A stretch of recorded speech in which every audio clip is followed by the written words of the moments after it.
Hello, hello, hello. It's on, y'all. Dolphins time. Thanks for kind of jumping on at the last second with me as I got things figured out. But we're ready, we're raring to go, and it's preseason time for the Dolphins. So we do have these games that we're going to simulate first and foremost off of anything else. But we, of course, need to go through our roster, see where it stands right now, see if there's any moves that we need to make, any guys that we got to look for. We'll kind of remind ourselves of what we have going on. But yeah, it's probably because I just made it, Al. I didn't schedule it way ahead of time. But we're going to hang out. I just kind of like finished up what I was doing for my day and decided to jump on. Little rando. So anyway, we're gonna go to our front office and go to our team needs. We'll quickly flip through our guys. Montgomery was our quarterback of the future, while we have quarterback of today, Carson Palmer, right in there. Man, those numbers are almost better than Carson already, but we'll have to see how he develops. We've got Ricky on his final year of his deal, which we will definitely try and rework going into next year. But we signed Bell as a backup. Even though he's a little redundant with Travis Minor, but we could always cut Travis if we needed to. We drafted a fullback. At least he can catch better than Conrad. Not great blockers on our fullbacks for Ricky, which means we'll probably play a lot of ace formation and bigger formations as we go. We did sign Antoine Randall L to a 5-year deal at what I think is a pretty good number 2 receiver deal. Also, if you hear my dog walking around my room, it's because I have her shut in here while I stream. So pardon any noise she makes. I believe Manning was the guy that we drafted. Excited about his catch rating, as it's better than anyone else that we've drafted so far. At tight end, we didn't really get anyone here. The blocking is not great. Moss is a better run blocker, so we'll probably try and use him a little bit more in running situations. Have 2 tight end sets out there. Since although McMichael is not a better blocker than the fullback, they're about the same, but I can't really have Moss out there as the second guy, so we'll see how they do. We've got Dixon here as an 85 overall. We're paying McKinney a lot of money. Why are we paying McKinney so much money? Alright, I need to look at that contract, because Dixon is right. He was a rookie last year, so Dixon's looking nice. Improving for sure, 80s across the board. I'm not sure why we would have this contract on our books for much longer. We've got Brown, we've got Carey. I really need Carey to improve, or we're going to start looking for guards very soon. I don't think these guys are cuttable contracts right now, or else I would probably look at getting rid of one of them, but I can look back at that. Again, we've got Gallery, we've got Smith now starting for us. Actually, Smith was starting for us the whole time, so this is definitely a place we could probably try and get better, although I think Torres is a rookie. So we'll see. Our line could definitely get a little bit better. Olindo's still the kicker. Turk's still the punter. Now, I feel like we did a lot more work here. Newman was a rookie that we picked up. Big Perk is now starting alongside Bowens, and we let Chester walk. Taylor and Agunlie. I'm probably going to be controlling Taylor a lot more this season, just in general. Medina was our big rookie that we picked up this year. Easily the best outside linebacker.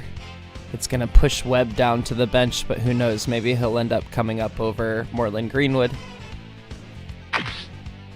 Zach Thomas is still on the team, but we did draft somebody to potentially replace him in Huff. We got to look out for, I mean, these guys are way overpaid and they're kind of low rated for how much we pay them. Pablo Reed is going to get playing time. Poole's going to get playing time. Schote and Samuel are pretty much just there to return kicks. Mathis is improving as our strong safety draft. I think Barton was a draft as well. And then we've got this rookie free safety starting over Bua, and I think we signed Bua as a backup, but hopefully he will outplay his stats because we are definitely weak at free safety right now. Okay.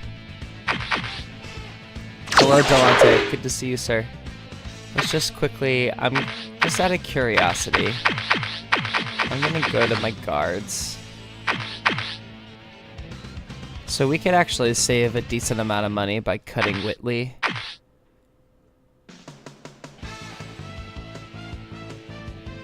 And I don't think Hadnot's ever going to play.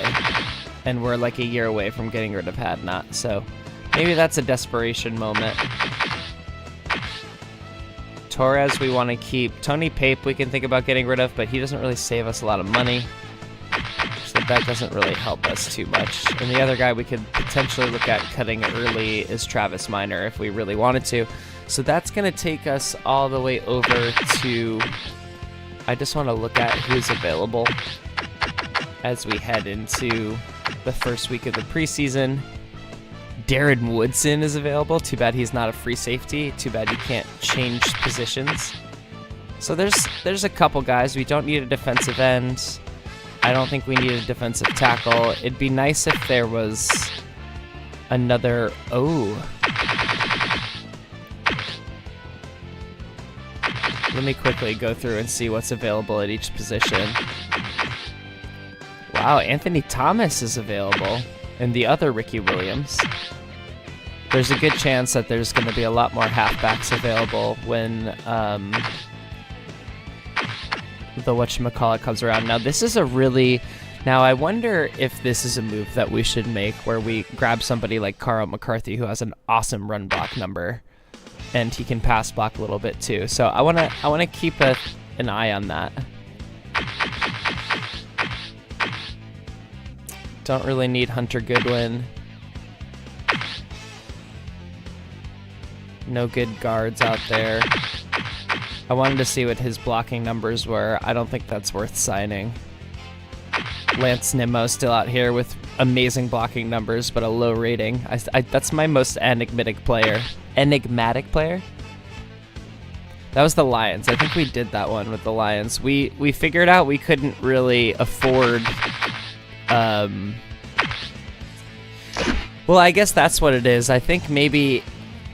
Do I have anyone on the trading block? Let me check. I don't have anyone on the trading block right now. I don't think anyone has anyone out there yet because we haven't started simulating. So we could definitely simulate through the first one. I think one of the other things that's interesting to look out for is if we wanted to cut some cap space and then trade for Peanut Tillman, if that's still on our radar in some capacity. But I think our cap is rough right now. Oh, we're at 4.2. So, I mean, we could go back and look at what it would take to trade Sam Madison, but I think that's potentially an in-season move, maybe, versus an out-of-season move. Let me check ESPN.com really quick, see if we... I don't really think the power rankings matter. We're playing San Diego first. I don't think there's any transactions that we need to look at in terms of Sammy Farmer, not to be confused with Sam Farmer from the other universe. So this is all just waivers, terminate. Oh, look at that, the Bengals terminated AJ Feely. That's super funny. I didn't see him out there. Maybe he got picked up by somebody. Oh, wow. The 49ers picked up Brian Dawkins.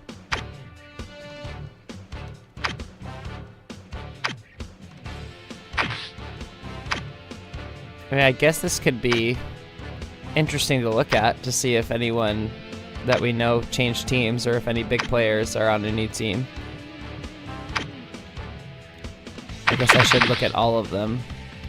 I don't know why they would have the big ones be like really down low, but over here this guy got 6 for 9.7.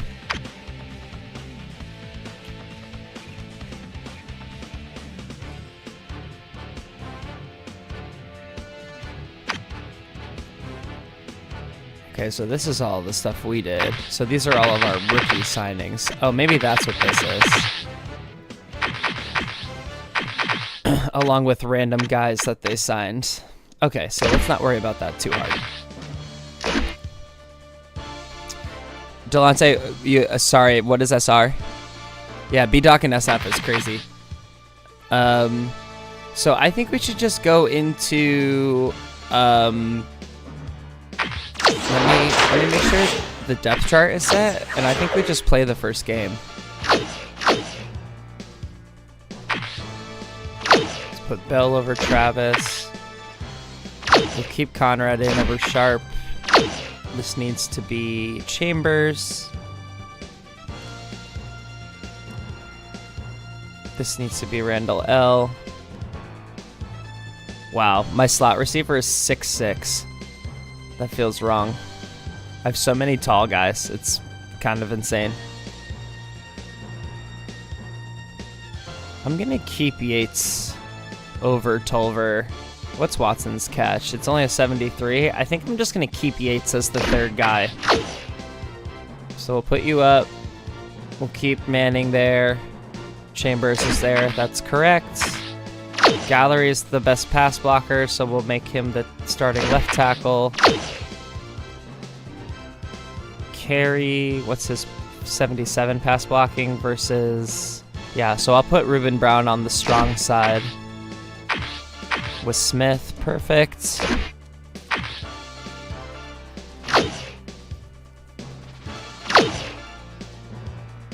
That's good to go. Perkins. This should be Bowens. Wow, that pass rush is awful.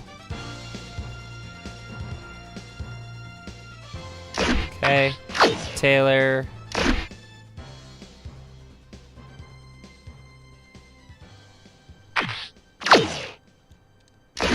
So I have Medina on the right side. I'm so excited for Medina. That might be one of our best draft picks yet. We'll keep Webb as the second team guy.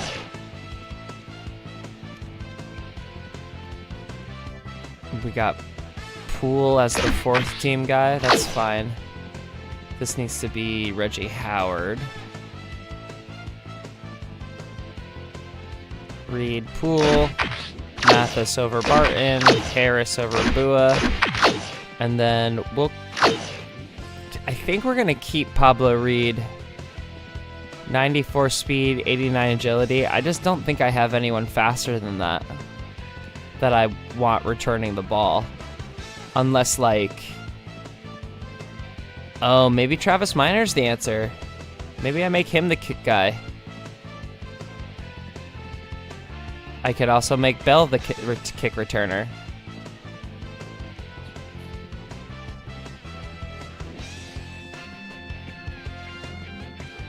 His secure ball is 44. Jesus.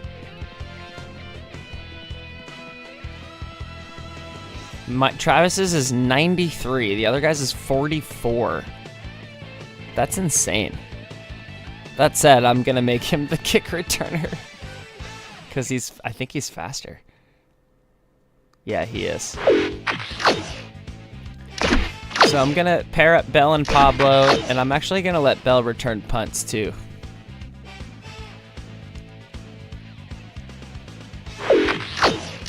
So then, in response to that, I'm actually going to make Bell the third string running back, and I'm going to make Travis the backup running back.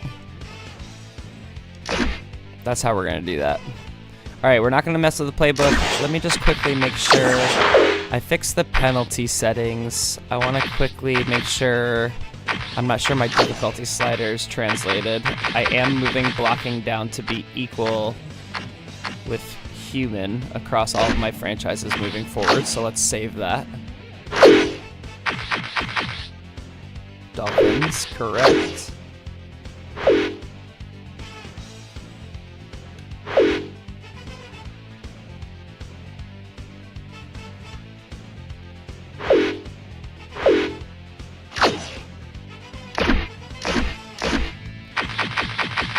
All right, so we're gonna go to the Chargers game. This is not, we don't play any of the preseason games. If you're just joining us for the first time, we gamecast simulate them. We watch them.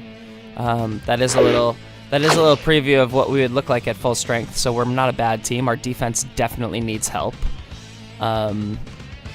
So let's see what we can do here in gamecast number 1. I do believe that no starters play in this game, so we'll see how this one goes.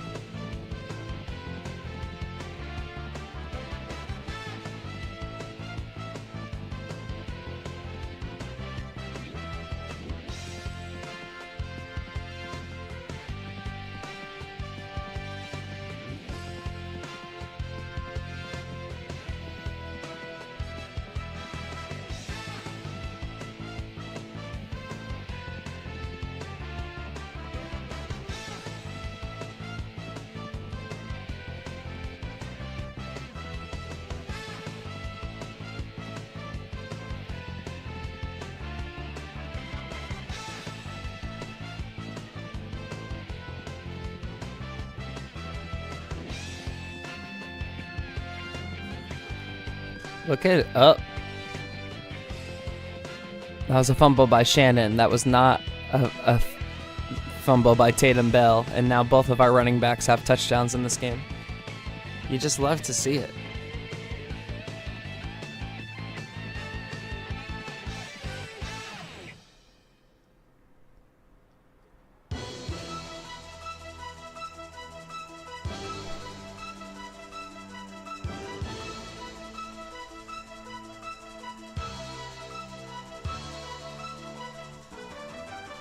Okay, finally a drive and a missed field goal from Nate Keating. Hilarious.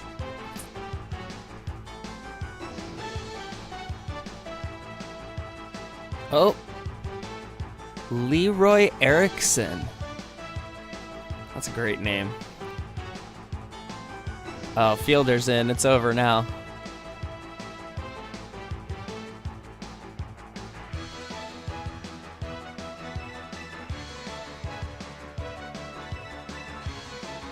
Man, Reese Caldwell is having the game of his life.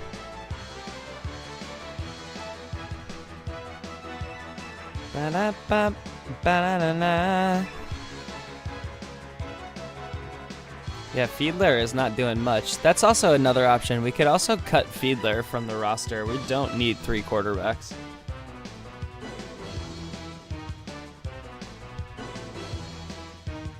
That was rough all around. Reese Caldwell again, dude. This guy's getting all of the catches. Oh my god, never mind. And here we are, tied up. Our defense has got to figure... Oh, I mean, this offense needs to figure some stuff out. Rough. We got him at the 1. Oh my god. What is happening right now? Oh no! Disaster! Wow, that was a rough one, dude. Tough loss. Alright, well, I guess we can look at the scoring for this one. We started with a 10-play, 76-yard drive that got punched in by a 26-yard run by Travis Minor. Tatum Bell finished off a 17-play, 65-yard drive with a 2-yard touchdown, and then we hit a field goal. And then the Chargers went, okay, 80-yard touchdown, Leroy Erickson to Reese Caldwell. Field goal in the 3rd quarter.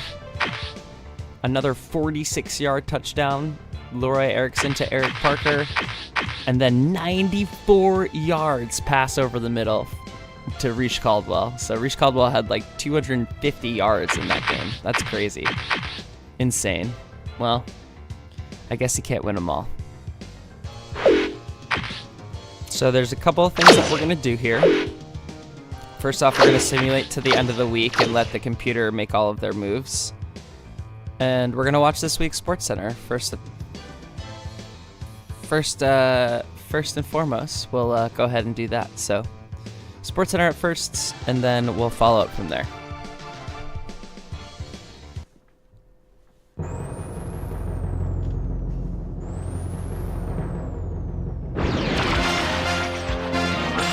This is SportsCenter. Hey, I'm Chris Berman. Got a lot of games to cover. Let's get at it.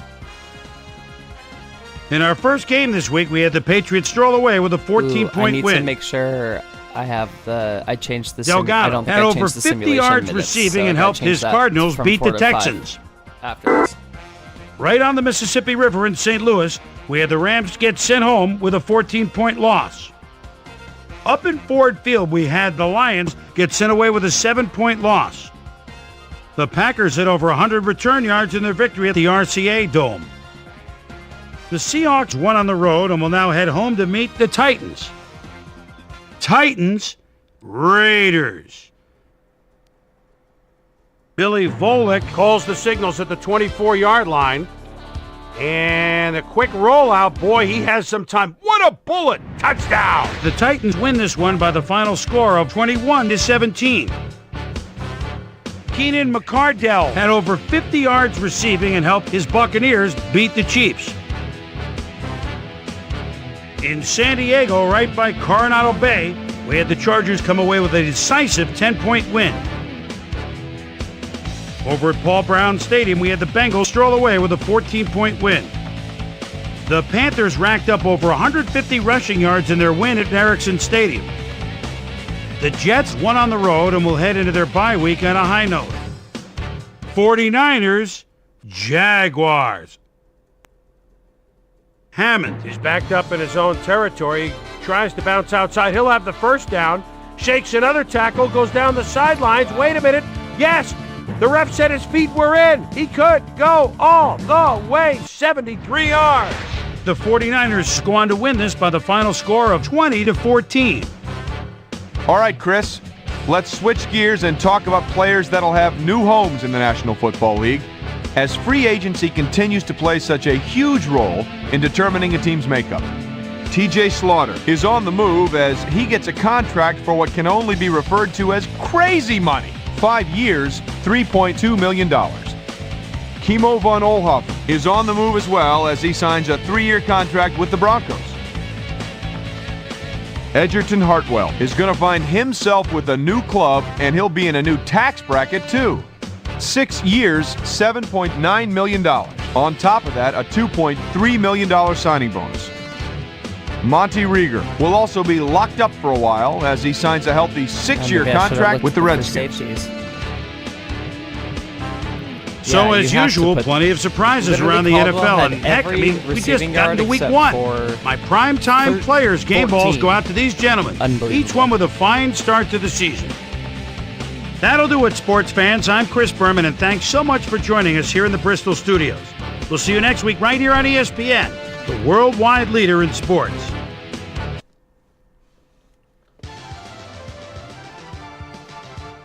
Okay, that was nice. It's nice that we can do that without worrying about it getting totally frozen.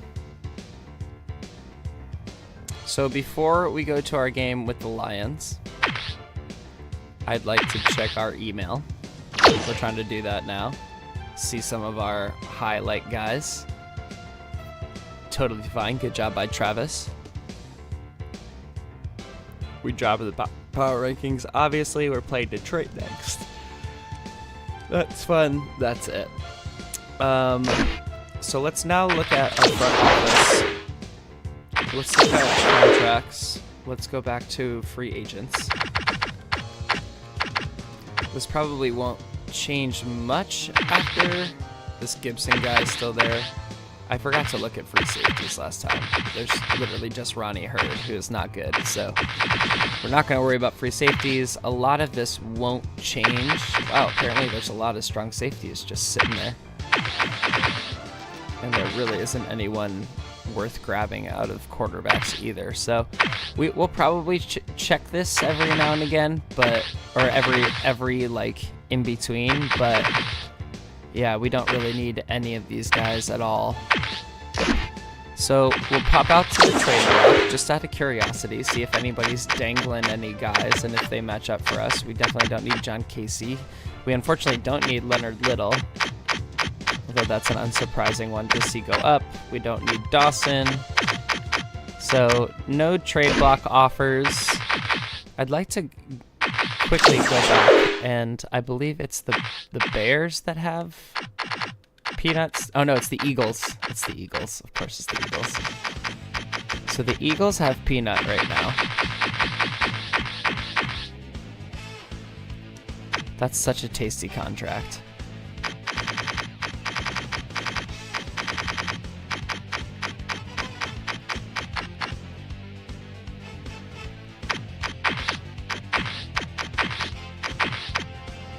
Imagine if I could trade them like a really shitty one.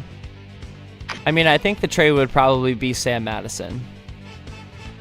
It's just probably what would we give up in return. Like, can I give you... Nope, they're not interested in Travis Minor. A little interest in Montgomery, which is kind of funny.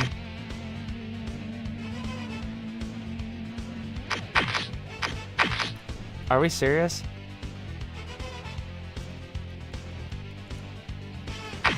I feel like I would have to give the second up.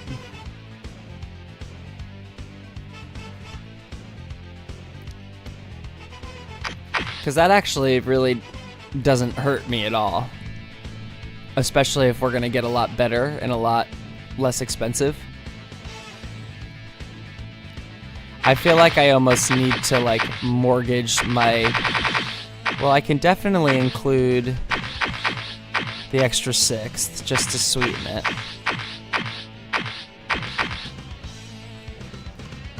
But I guess I don't know why I wouldn't do this. I almost feel like I need to put the second round pick in there to really like handicap myself for the draft next year. What if I did that? Could it be a second pick swap? It could be a second pick swap. Oh, that's next year. But I think I could still make it work. Yep. So we do a second pick swap, and I give up my first and second for. So I could potentially get a better second round pick out of this. And I give up my first rounder for Peanut Tillman. And we get off of the Sam Madison contract.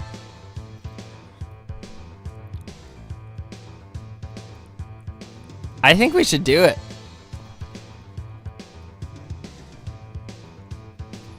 I'm gonna give my chat a second to take me off of the whatchamacallit, but I think we need the secondary help.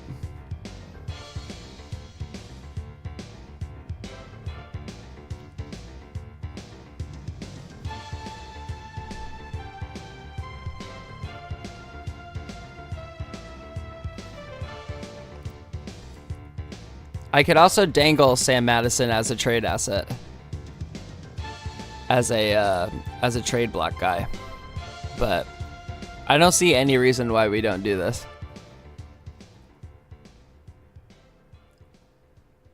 Giving up 32 is essentially giving up a second. That's true.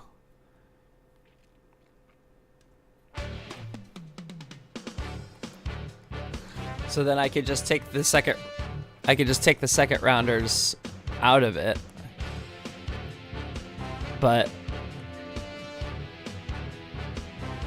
I kind of like this. I think I'm gonna take the second round pick swap,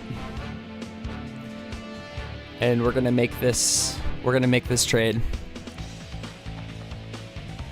and we're essentially investing in ourselves, and they're investing us being worse because of that, I guess.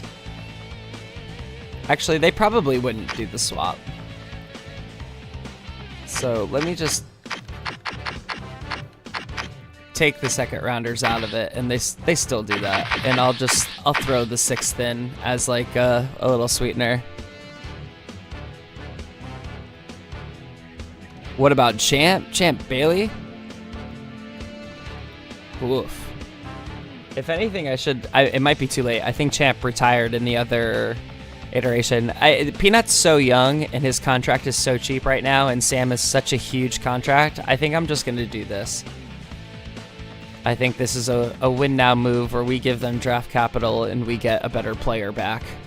So, let's do it. Thank you. Okay. What did that do to our cap? That gave us $4 million in cap room. We could make an actual trade for somebody, or we could stretch Ricky right now. Wow, that was an awesome move for us.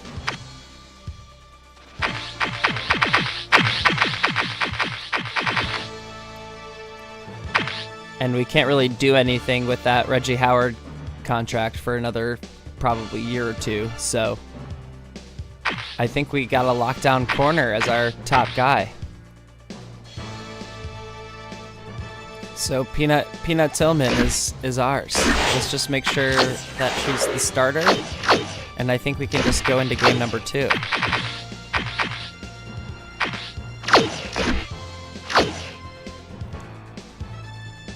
Perfect. Good to go. Okay, great. Perfect. I think it will. That's right. So we'll go to our game cast of our Detroit game. I need to sit on this for long enough that I have the footage of it. Yeah, I think and now we've accomplished it. We got our guy. We got Peanut on the Dolphins.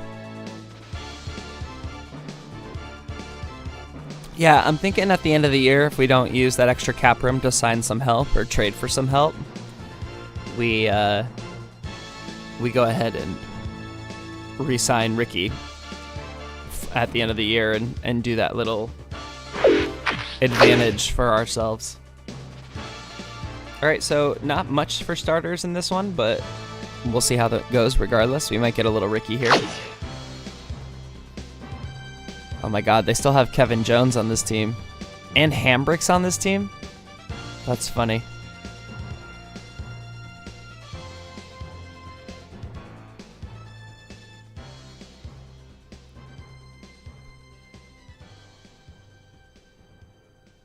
Oh, dang.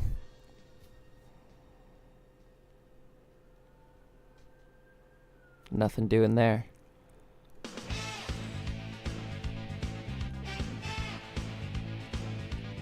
Okay.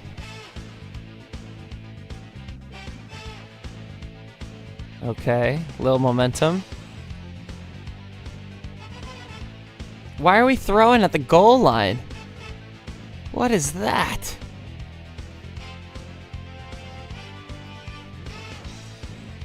Tony Jackson seems to, maybe the starter's already out.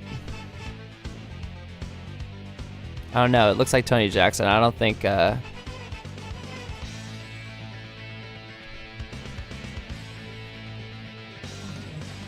Charlie Brown. Go to work. Yeah, Rick Meyer is not going to do much, but...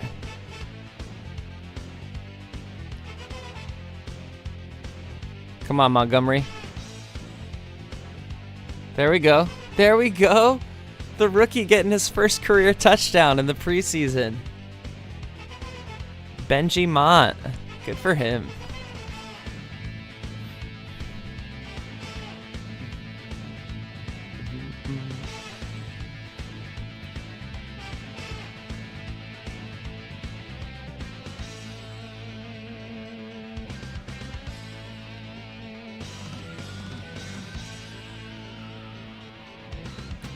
He's been salvaging some third downs.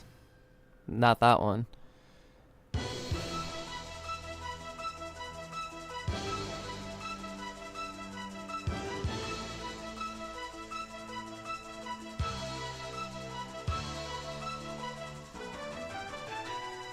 Whew, Brian has not played very well after that first touchdown. Luckily, they can't do anything. Oh, come on, Fiedler.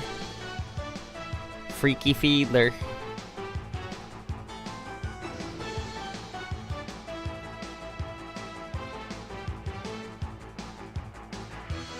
This is like Oh, I forgot to do the rookie or the length of the quarters again for simulation. Can't forget that next time. Great. We got a win. It wasn't pretty, but we got the win. So we had a field goal in the first quarter by the Lions. Second quarter, we got a field goal. And then we got that nice little touchdown pass to Travis Minor for a 32-yard score. And that's it. That's literally all the scoring. No scoring in the second half. So, you know, a win's a win, even if it's super boring. Okay, so I'm going to simulate this week so it's all even. And then I'm going to go change those settings. And then I'm going to come back to watch SportsCenter. I think it's franchise options. Yeah, I need to push this up to 5 minutes. Let's just save quickly so that retains itself. All right, lovely. Thanks for sticking around for that.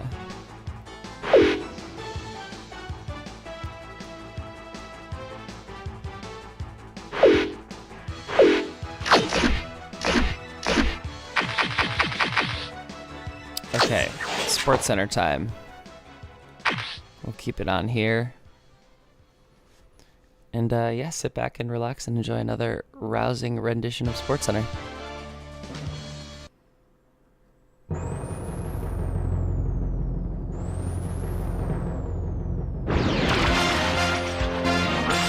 This is SportsCenter. I'm Chris Berman. Well, let's get straight to the action. In our first game this week, we had the Browns stroll away with a 14-point win. Josh Reed had over 50 yards receiving and helped his Bills beat the Jaguars. In the nation's capital, Washington, D.C., we had the Redskins come away with a 7-point win. Tough look. Over at the RCA Dome, we had the Colts get sent away with a 7-point loss.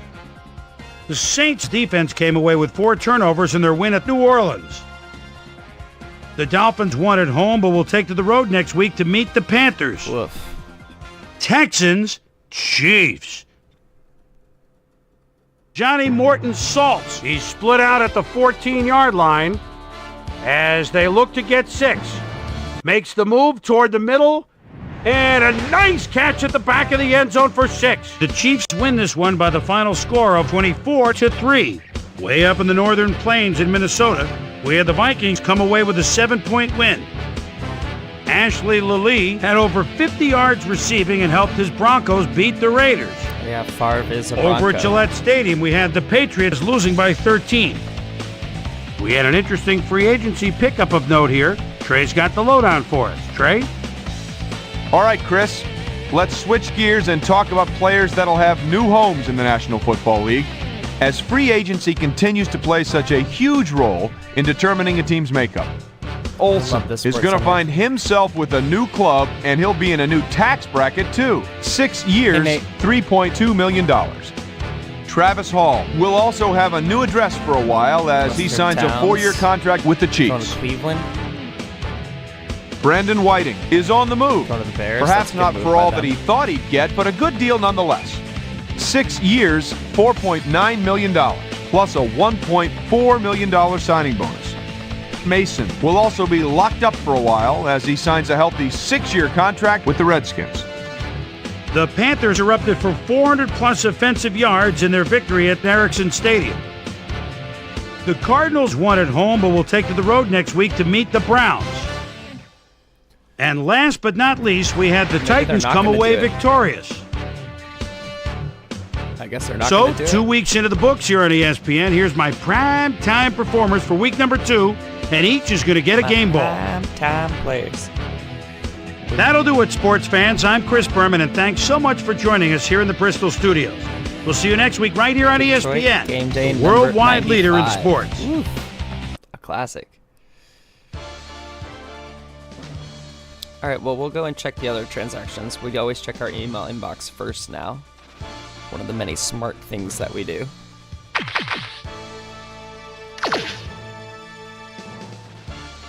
Travis Minor and more again being the highlight leaders. Good for them. It's fine. Don't care about highlight.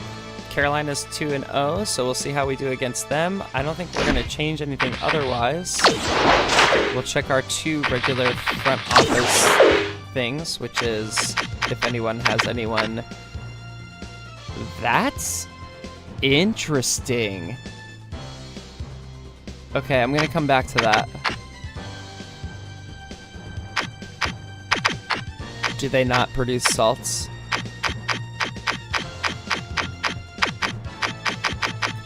Potentially bringing Damian Woody in is actually like really, really interesting for me. Alright, we have the money for it. And that would be an immediate elite guard.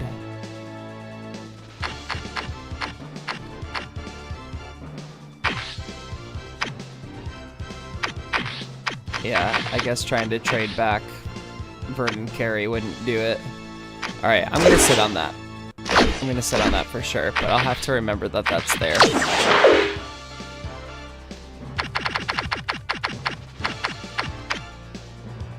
Wow, the Eagles just cut him.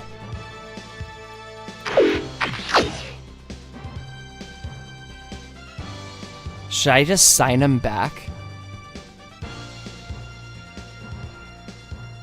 Bro, should I just sign him back?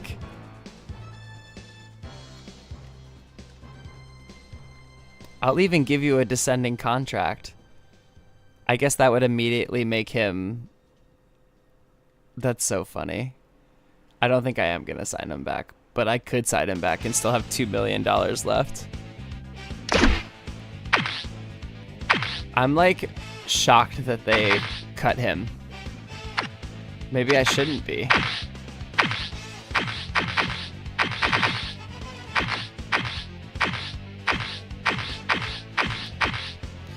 Yeah, I guess we'll see where he ends up. Wow, I can't believe the Eagles just cut him. So we'll go to All NFL. We'll go to... I think we are the only trade so far, so we'll just let this sit here for a second. Wow, I can't believe Sam Madison got cut like that. Why would they do that?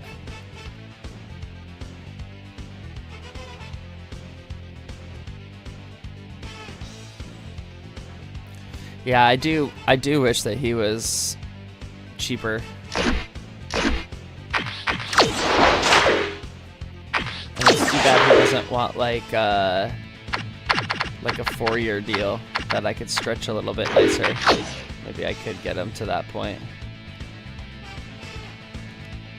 No, he probably wants like way more to stretch for 4. Woof, not worth it, my dude. You are not worth that much. Yeah, I don't want to go immediately into being in debt to him, so that's fine. So let me get the footage for this. We're going to go play the Carolina Panthers. Hopefully no one trades for Reuben Brown in this first one. I'm really, really curious about that. And would even give up more draft capital, but maybe not. We'll see. Let's watch this one.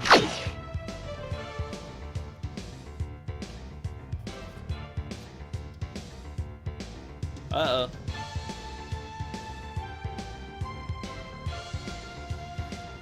This team has Deshaun Foster and Marshall Faulk. No wonder they're 2-0.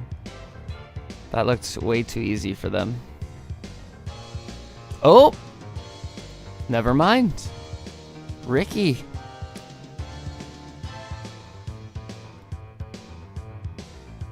Coming back ready to play, dude.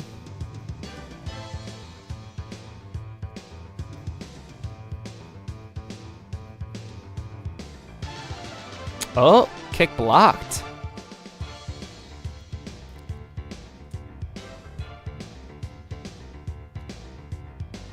Tough.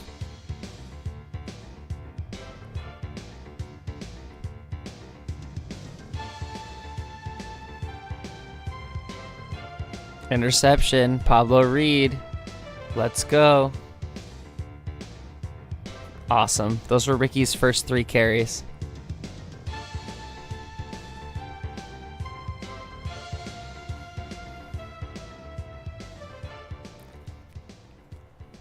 What about my fullback, Delonte?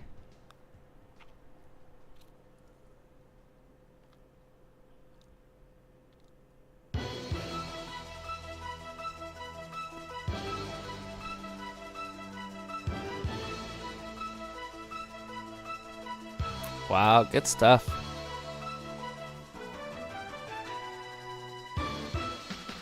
Come on, Carson. Carson's not playing that great.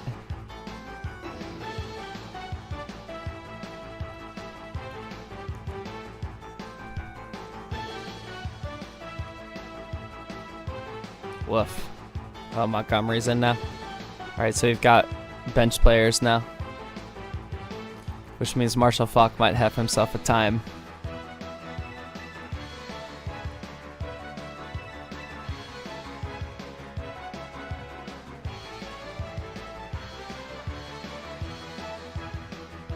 Thank you. Finally completed a pass. Dang.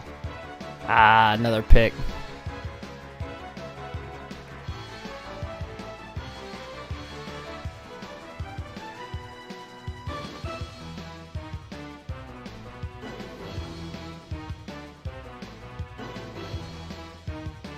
Come on, Montgomery.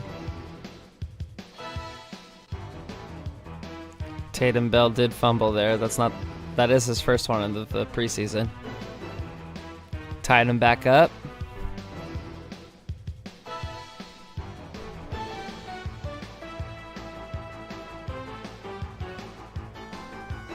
Oh, the one that could block? Maybe. I do have one more roster spot to fill. I could always just snab him. And it's not like we don't have the money to grab somebody young and cheap. I'd have to make him the backup. And nice, the rookie to rookie. Love that. Huge play. I think I could set it up to make it work.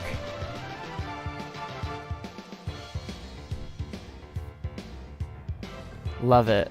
Love it. Look at us grabbing that victory from the jaws of defeat.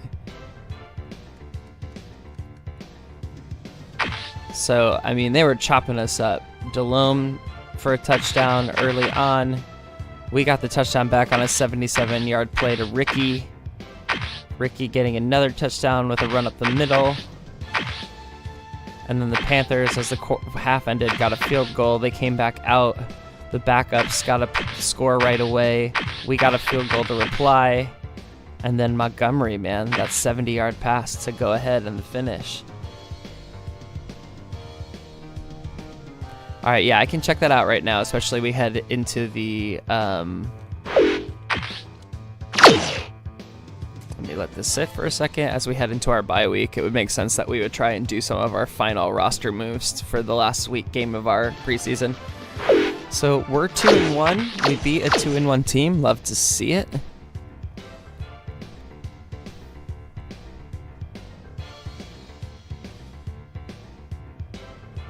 All right, let's watch SportsCenter.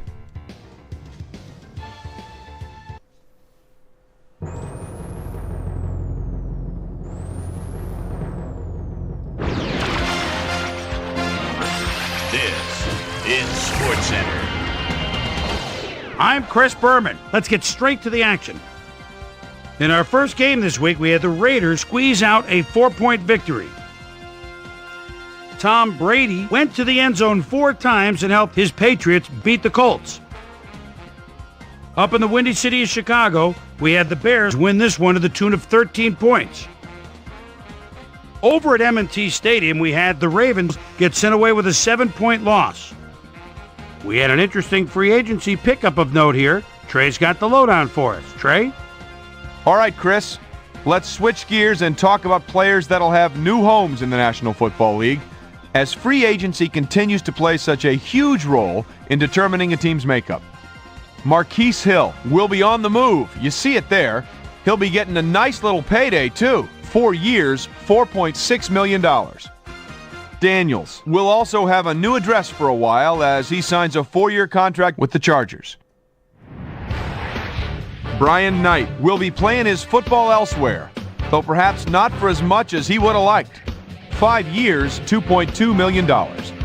Paul will also have a new address for a while as he signs a 4-year contract with the Packers. The Giants kicked 4 big field goals in their victory at Giants Stadium. Bills, Buccaneers. Morton in the red zone at the 14. He calls the signals and buys time with a quick rollout. Now on the move again, kind of flings it. Oh, man, got the 2 feet in, touchdown. The Buccaneers go on to win this by the final score of 28-24. The Jets won on the road and will have to travel again next week when they meet the 49ers. Stevens had over 50 yards receiving and helped his Titans beat the Redskins. In the gentle climbs of the Carolinas, we had the Panthers lose by 6 points. Over at the Cleveland Browns Stadium, we had the Browns end up on the right side of an 11-point game. The Falcons defense recorded 6 huge sacks in their win at Ford Field.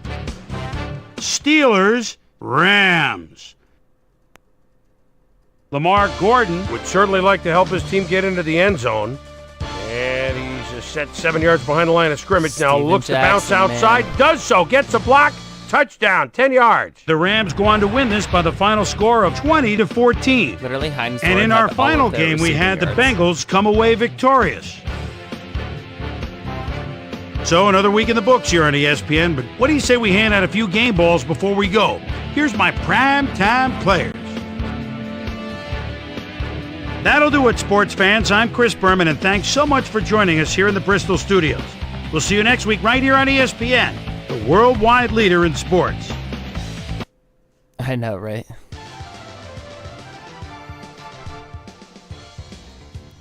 Okay, so we clearly have a bye week going into this week. So we're going to check our mail. We got Ricky with his 6 carries for 26 and a touchdown. Big Perk came through with 7 tackles and a sack. Love to see that at a Big Perk. Love it. All right, cool. We're still sitting pretty. We have a bye week, so let's go. And no trades have happened. I don't think any trades have happened. Let me go into transactions just to double check.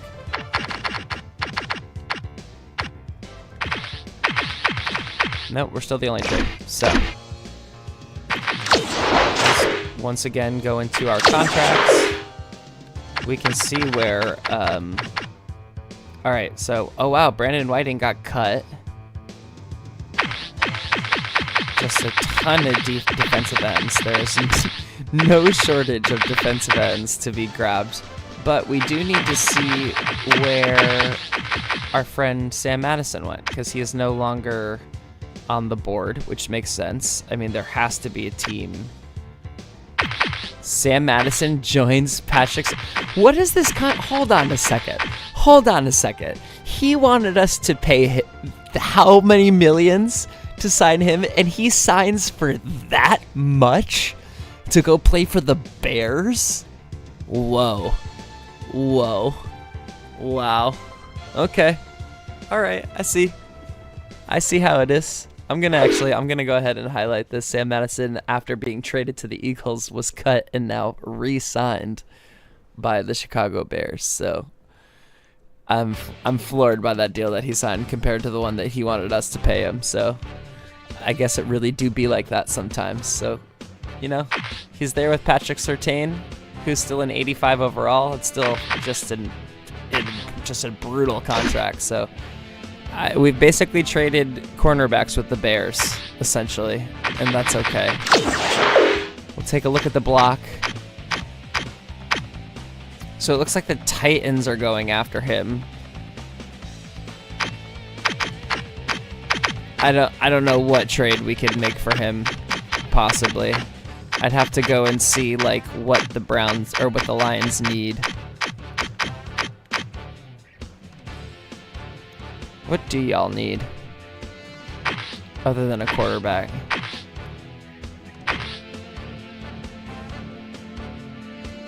What's funny is that this is such a blow it up move by them. Like, they're clearly, like, what are they gonna do? They're gonna run the 79 and 70 overall guy?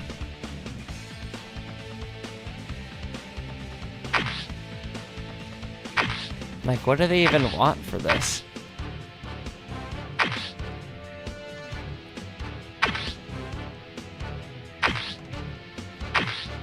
Interesting.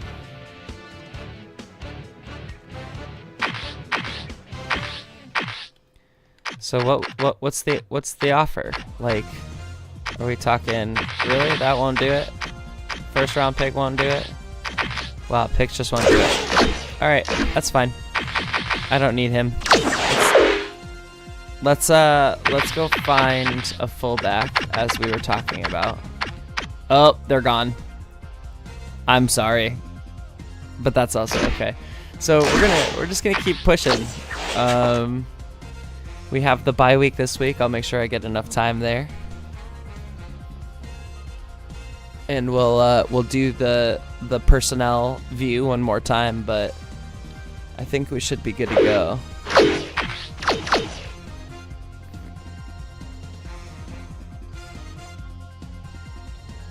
And after this simulates through, we'll just go straight into the Sports Center.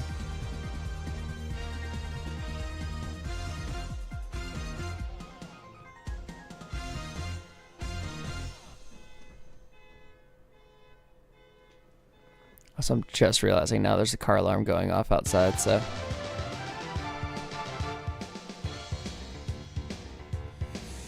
I guess I could theoretically look at improving the backup edge rusher. I like my two backup edge rushers. I think one of them is a draft and the other is someone that I signed that I like, but I can look again.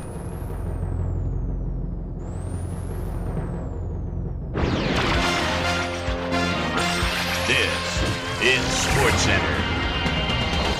Hi there, I'm Chris Berman. We got a lot of games to cover, so let's get to it.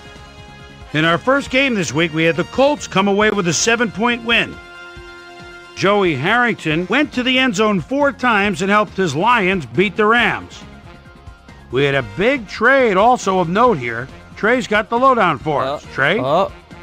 Over so now to news of a trade that might have some ramifications. Okay, cornerback. Damian Woody so leaves the Lions have a crazy and will defense. be on his way to the Titans. So he'll be asked to be a big part in what will be a revamped offensive line. In exchange, they'll get a couple of guys in the deal, and here's the one drawing attention. Samari Rolle is just one of those guys you love to have on your team. He'll be an immediate factor for his new mates. On the east side of the bay in Oakland, we had the Raiders fall by 10 points. Down in Texas Stadium, we had the Cowboys come away with a 7-point win. The Chargers defense held their opponents to under 100 rushing yards in their win at Lambeau Field. The Giants won on the road and will have to travel again next week when they meet the Texans. Chad Pennington took to the air for over 300 yards and helped his Jets beat the 49ers. Off the Missouri River in Kansas City, we had the Chiefs come away with a decisive 10-point win. Over in the stadium, we had the Panthers come away with a 7-point win. The Saints defense got to the quarterback 4 times in their win at Tampa. The Browns lost a tough road game and will head into their bye week with a bad taste in their mouths. We had an interesting free agency pickup of note here. Trey's got the lowdown for us. Trey? Yeah, Woody's All gone. right, Chris. Let's switch gears and talk about players that'll have new homes in the National Football League as free agency continues to play such a huge role in determining a team's makeup. Reese is on the move, as you see, as he accepts a pretty good offer to leave his current club. 5 years, $3.2 million. Mitchell will also have a new address for a while as he signs a 4-year contract with the Ravens. Phelps is on the move as he gets a contract for what can only be referred to as crazy money. 3 years, $1.9 million. Smith will also have a new address for a while as he signs a 4-year contract with the Seahawks. Corey Chavis had over 10 tackles and helped his Vikings beat the Redskins. And in our final game, we had the Falcons come away victorious. Yeah, I'll check it out, Talante. That might not be a bad idea. So that'll just about do it. But before we go, I'm going to toss out a few game balls to my prime-time players. Each and every one of these men had a week to remember. Money for it, so. That'll do it, sports fans. I'm Chris Berman, and thanks so much for joining us here in the Bristol studios. We'll see you next week right here on ESPN, the worldwide leader in sports.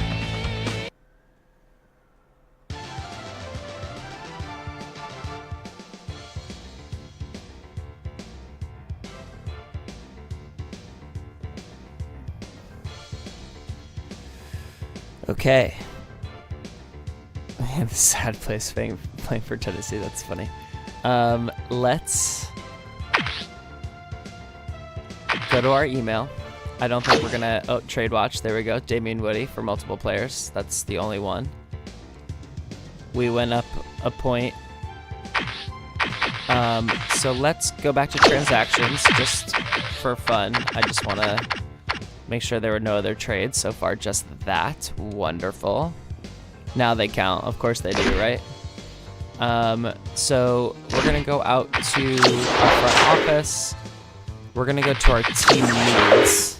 Actually, no. We're going to go to our contracts. Let's look at our defensive ends. So yeah, I mean, there's a big drop-off. Technically, I drafted Thornton. I like Hilton. He's got a good pass rush number, but his run coverage is bad.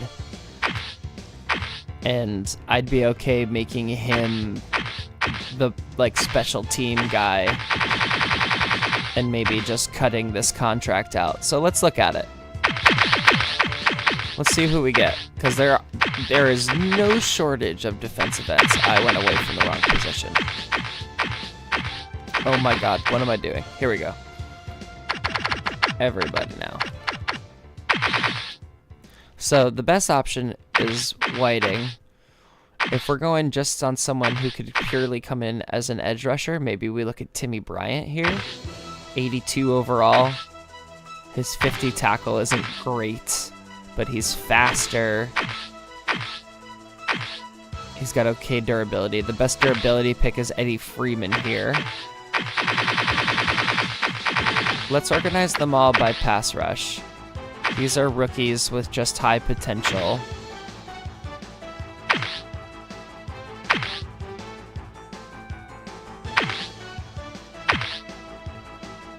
Kalimba Edwards. I guess Brandon Whiting would be the best all-around pick.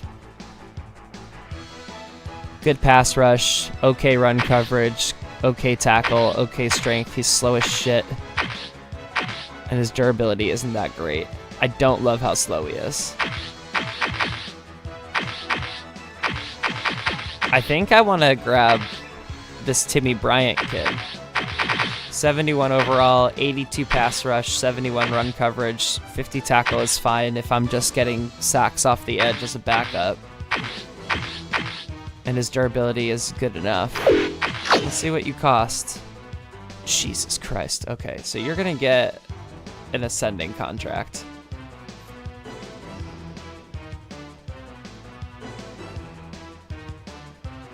I wonder if he would take this. And remember, we're going to get some money back, so... I mean, you're going to be a guy who plays, so I might as well pay you a little bit.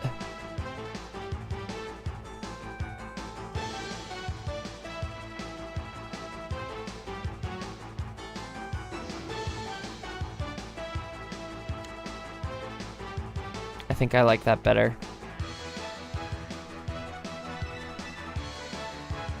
Okay, let's do that.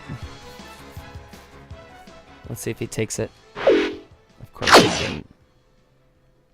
Little biatch.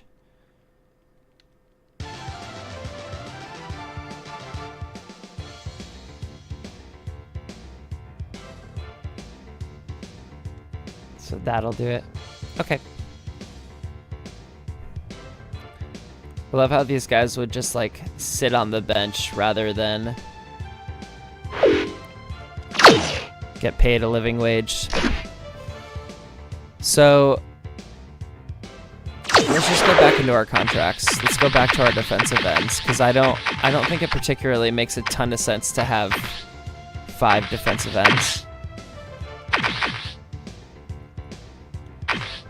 And unfortunately, I think the move is probably Terrell Thornton. We don't really need a 6'1", 303 pounds. Although Timmy Bryant is a 6'5", 300. This guy should be a defensive tackle. No wonder he's so freaking slow. He's a monster. I'll have to keep an eye on this. I think it's probably Thornton that's gonna go. But as of right now, I don't have to make any decisions. Okay, well, what I do need to do is change the depth chart to make sure that Bryant is now the backup no matter what.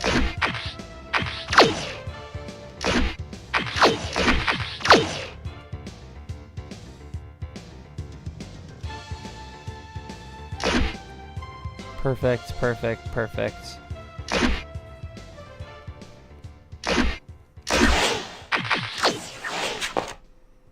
Okay, one more game to go. I mean, if Timmy comes in and starts like sacking left and right, then you know we did it.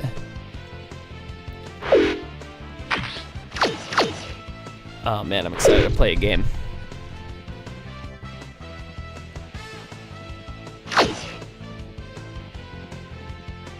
Yeah, we should have starters for most of this game too.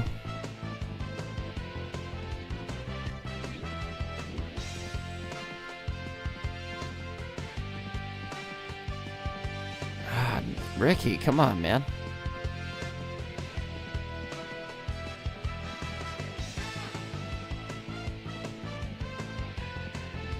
Nice. Good. Oh, I was literally about to say good stop.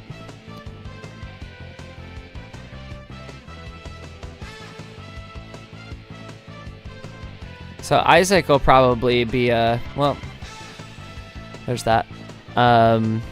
Isaac will probably be a special teams guy. He'll be a good special teams guy. He's fast and he has a decent tackle number. All right, Tony Bua getting the interception. Look at our guy.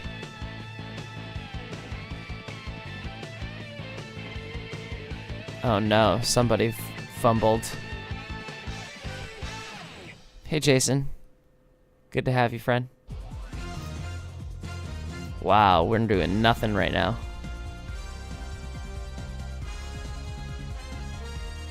Oof. Our secondary is going to be a problem, especially that weak free safeties position. I think we got to make sure we have Peanut on that side of the field. Which I think we do. Although I'll probably be attaching Peanut to the best. Okay, Reggie. There we go. Okay, Antoine. Let's go. That's exactly the kind of stuff we need.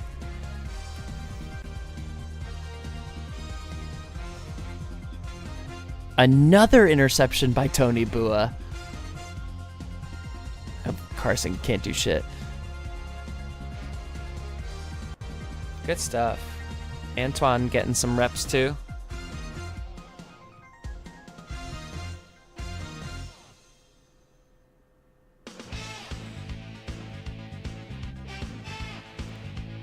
Hell yeah, back in it.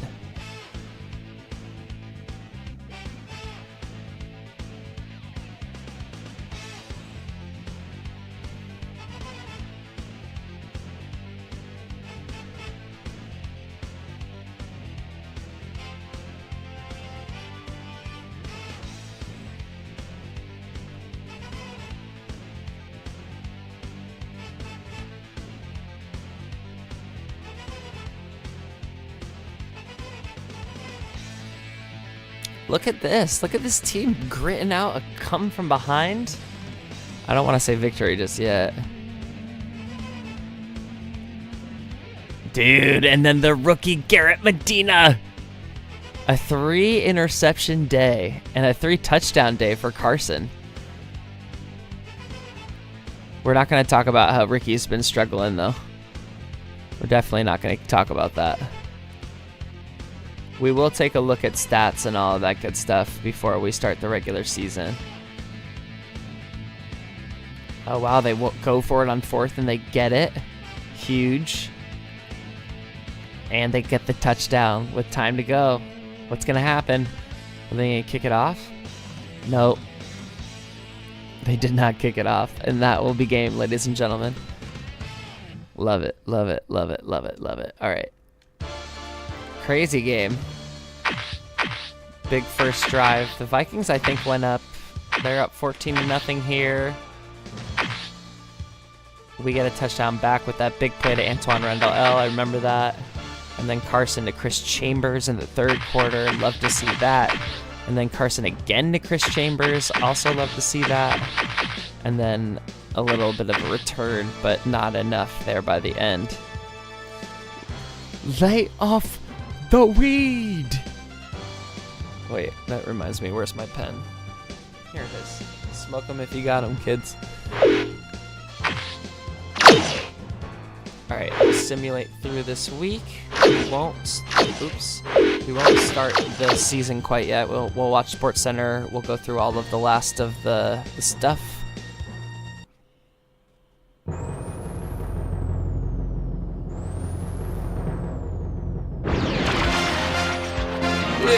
This is SportsCenter. I'm Chris Berman. Let's get straight to the action. In our first game this week, we had the 49ers convincingly win by 15.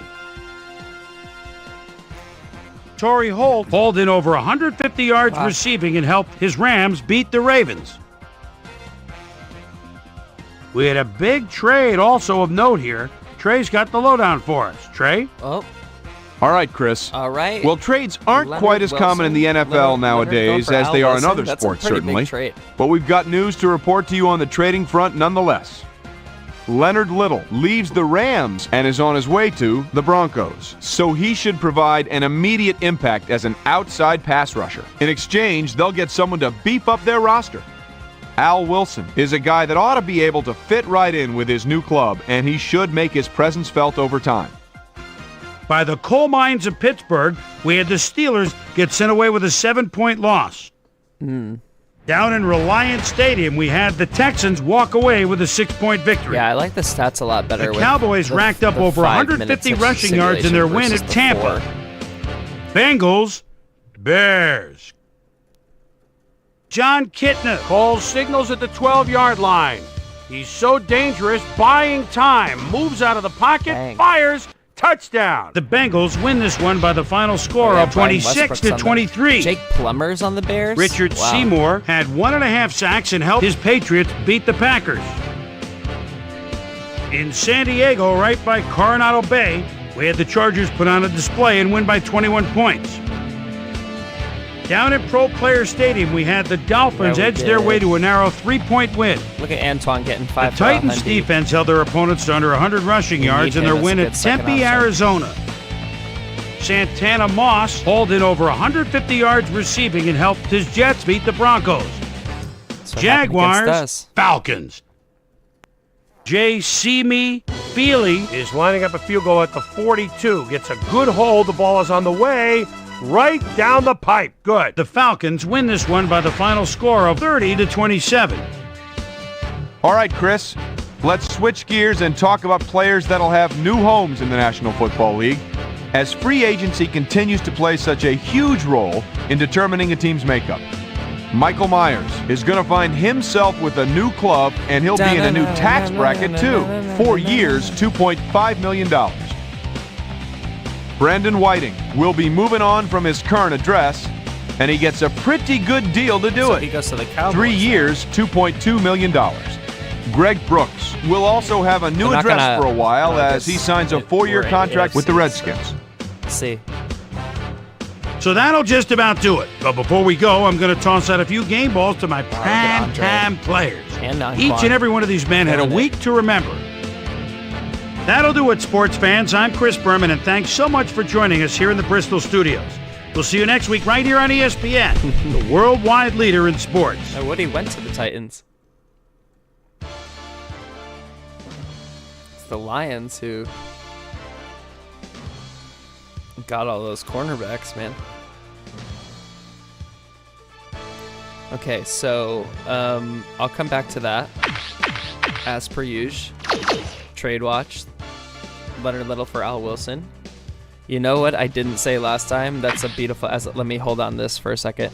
Chris Chambers, 7 catches, 97 yards, 8 tackles, a sack, and a pick for Garrett Medina, our second-round pick. And from here, I think we will go into the player statistics. But what I was going to say is... hey, Josiah, good to see you. Is that there were 0 injuries for our team throughout the preseason. So we made it through the entire preseason with no injuries, which we'd love to see. Carson, good preseason, 106.8 rating, 397 yards, 4 touchdowns, no interceptions. A sign of things to come. We shall see. We love to see it. Great job by Carson, and a decent job by Montgomery. 285, 2 touchdowns and a pick is nothing to sneeze at for our rookie, so good for him getting into the end zone a couple of times. Looks like Travis Minor was the better rusher. 10 more attempts, a little bit more per average. Ricky had a little bit more yard after hit. Tatum Bell was in there for 21 attempts on 91 yards. Hey, Jossie, what's up, buddy? And then all 3 of them seem to have split. Wow, that's interesting that they have fumbles farther down than 2-point conversions, but I'll just keep that there. Looks like Tatum by far broke the most tackles. Maybe if they count the special team stuff. Yeah, Medina is the rookie linebacker. I think we'll see shortly that he was a big part of what we were doing here. Speaking of rookies, Ruben Manning, 13 catches for 177 yards. Chambers and Randall L. not too far behind him. Ricky Williams as well. I'll let that go really quick. Not as good of a performance from Yates as I would have liked to see, but he only got 5 chances, or 5 receptions. I don't know how many times he got targeted, so let's find that out. So he got targeted 9 times, so nah. But good for Manning. 2 touchdowns for Chambers, 1 for Randall L., 1 for Ricky, 1 for Travis Minor. Tatum did indeed break the most Achilles. All right, I'll highlight Greg Medina here, or Garrett Medina. I keep wanting to call him Greg. Garrett. Yeah, it's a decent running back room. I am nervous about how much Tatum might fumble, but I like him as my returner right now. But maybe it's Travis. So Zach Thomas, Moore led the way tackle-wise. Garrett Medina, our rookie, had 15. If we go to assists, Peanut with 15 assists. I think that's just like how it goes for the simulations. Usually the cornerbacks get a lot more assists. Mathis had 7 with his 14 tackles. Looks like Eddie Moore, super duper backup linebacker, had the most sacks with 3. A bunch of guys had 1, including Thornton. Did our new guy have a sack? Did he not play? He must not have played, which makes sense. So I won't sweat that too much. Passes defended. We love to see it. Interceptions. Mathis, Bua had 2. Reed, Medina, and Reggie Howard had 1. Love it. So Olindo was 4 for 4. Turk punted 21 times. Net average of 43 yards. 12 inside of the 20. Love it.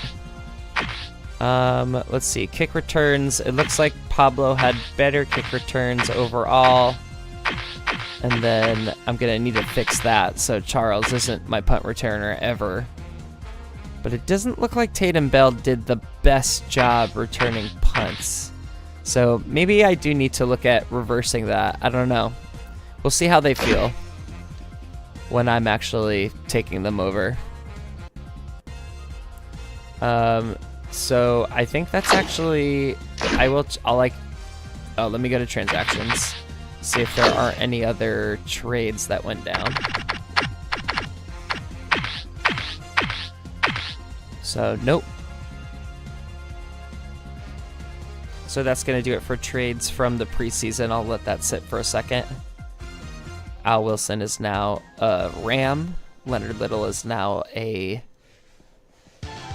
Bronco. Good looking out, man. Let's go to our front office. Just out of curiosity, see if anyone new has gone up on the trade block. We can technically start this, center that we don't need. Janikowski. I don't think we need to trade for Howard since we signed that guy as a defensive end. Elam, that's funny. So it's all just, how good are you?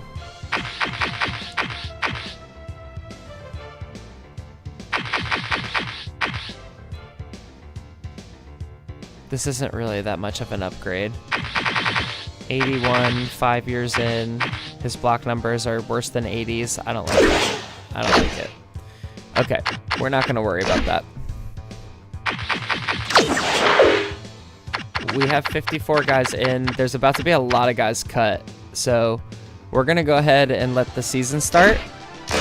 And we're going to go back and check and see who's available, and if we need to cut anybody to make room, or if we need to make any final roster cuts just to have a spot or two available to make trades or make signings. I think we're going to go ahead and do that. So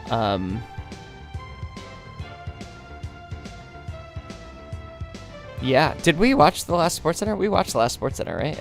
Am I tripping? I think we did.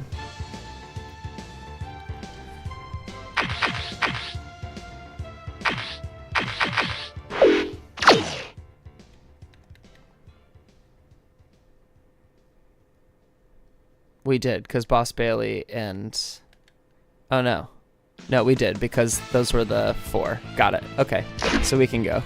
Pardon my memory lapse. Everything's fine. I swear, everything's great.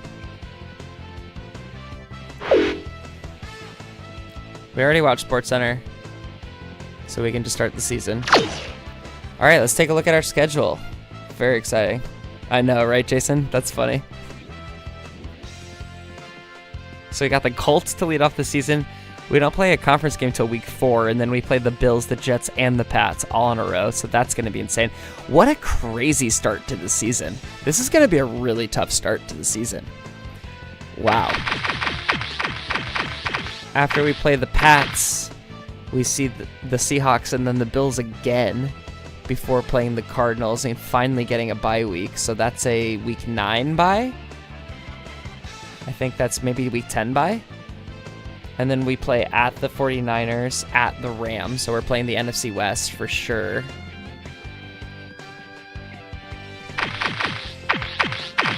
And then finishing, so no Bears, unfortunately. But then finishing out with Patriots, Broncos, Jets, Steelers, Browns. That's actually kind of a nuts schedule. So we've got a tough schedule this year. Based on how these teams have been reloading. So it'll be fun to play Brett Favre again. So let's pop out here. We do not have Chicago, unfortunately. We can highlight this. We're currently ranked 7th in the power rankings. The Jets are sitting at the top as we start the regular season, so that's exciting.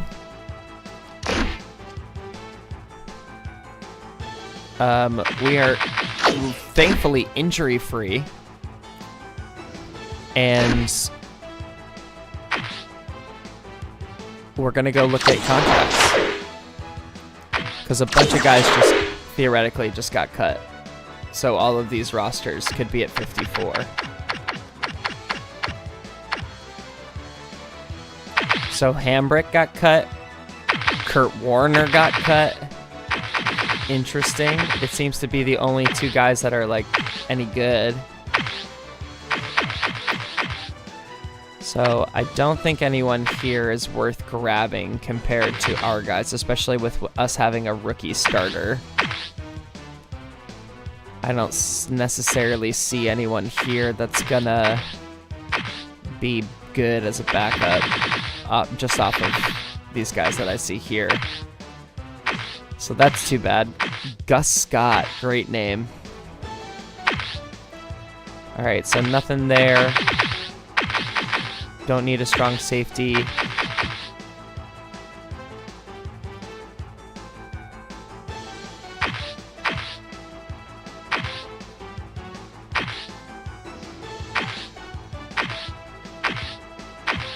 His durability and stamina sucks. I'm like, what's wrong with this guy?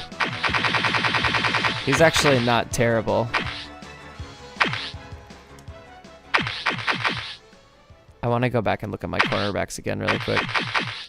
Inside linebacker, we're good. Although, again, like Abe Townsend, 86 tackle. That's terrible coverage, terrible run coverage. We definitely don't need any outside linebackers.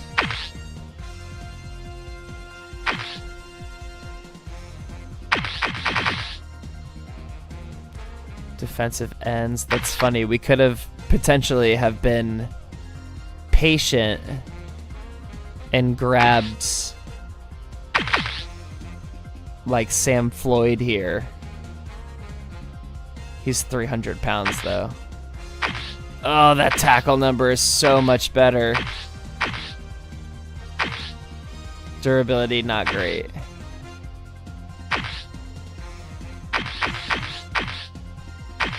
Again, 6'5", 314, probably. He's a 71 speed, that fast? Oh, this guy's a hell of an edge rusher, probably. All right, I gotta let that go. We signed our guy.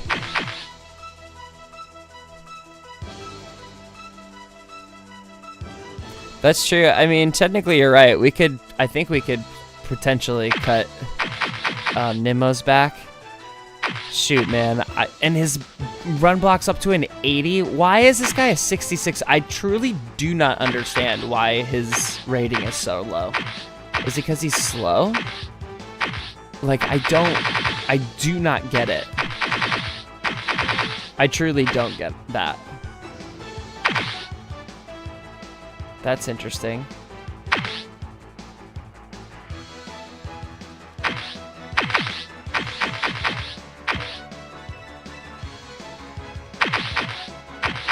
So there's some interesting. I'm gonna go look at my tackles again, and there's some interesting. Coleman like burned us. Oh my God! Injured Keenan McCardell is on for signing right now. That's funny. I bet he's expensive as hell. Okay. So we need to cut someone to make way for either Angelo Parks or Carl McCarthy. And I think it's probably McCarthy here. What's his strength? Both of their strengths sucks, which is unfortunate, but that run block and even that pass block number makes me... I'm gonna look at these two guys for sure. I don't think we need another backup guy there. Mark Brunell instead. Kurt Warner's probably going to want to play, man.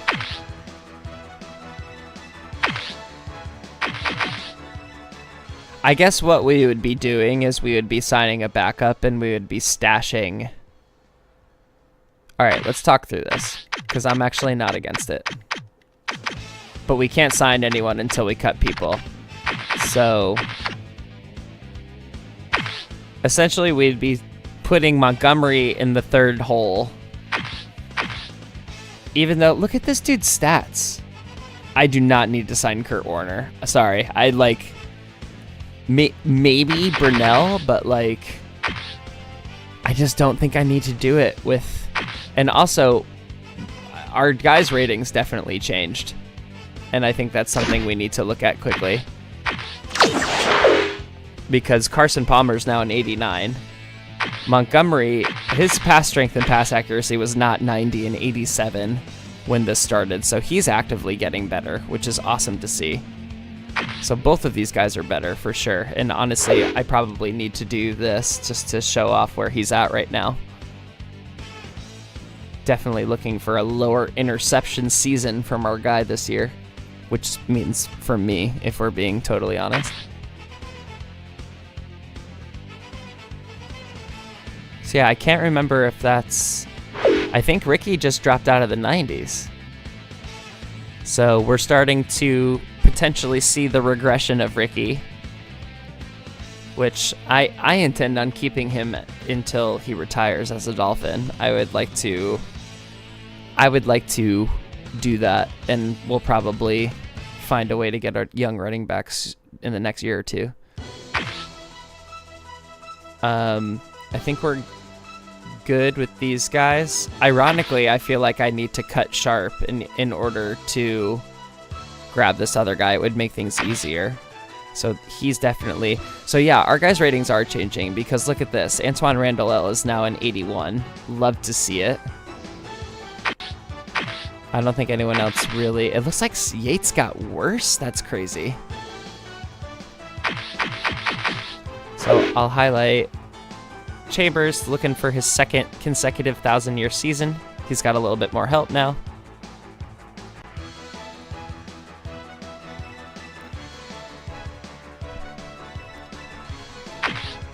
All right, McMichael jumps into the 80s.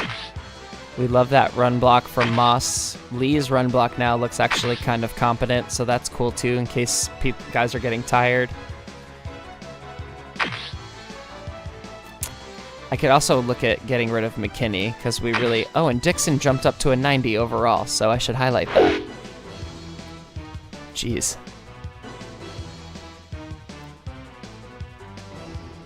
All right, well, good for Dixon. I'm a little dubious that the blocking numbers aren't quite up to the overall rating, but we love to see a guy we drafted up in the 90s. Okay, so we trusted Vernon would get a little bit better, and he did. I think we could probably cut... I'm going to go with probably cutting... this is such a tough choice. I'll go back and look at the money that they give, but I think we'll shade a guard to give ourselves some space. Probably had not, if I'm being totally honest. But glad to see Carey starting to turn a little bit of a corner there. Gallery still in the 80s, decent numbers. Smith is a 76, one more year on his contract. I think we're probably going to be looking for a tackle next year.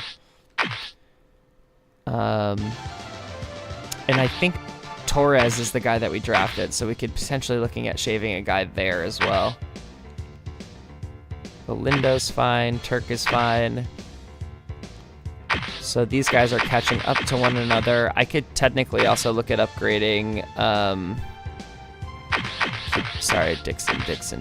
Well, yeah, of course I'm keeping Dixon. All right, great. So Agunlia is improving. Bryant jumps up to a 74, making that choice obvious. Now here's where we make it interesting a little bit. It looks like Thornton actually improved a bunch. He's more of a run coverage guy. His speed's a 77 now. Alright, so I'll go back and I'll look at those numbers too, because I think we definitely need to cut a defensive end.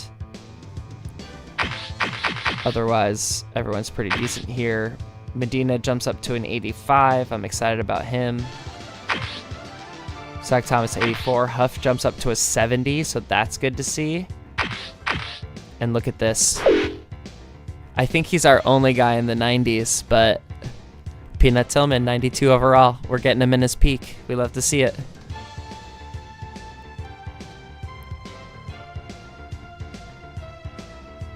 So we'll see what we can do here with Charles Tillman on our team. And we definitely needed him getting better. Mathis jumps up to an 85. Barton also squeaks up to a 73. And it looks like Harris moves up to a 67. So Harris might be okay back there. We shall see. He's got better numbers for sure. Okay, so let's go to our contracts. We're going to look at guards. We're going to look at tackles. We're going to look at defensive ends. Oh, and we're going to look at...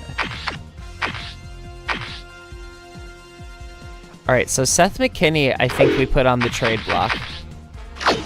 Let's just put him on the trade block. Let's just leave him there. He's a 78 overall center. We don't need him. I think we are going to keep our quarterback room as it is. I feel good about it. We're going to keep our running back room as it is. I think we're going to keep Sharp just in case because he's technically a better runner than Conrad will be. and we'll get the guy that we need.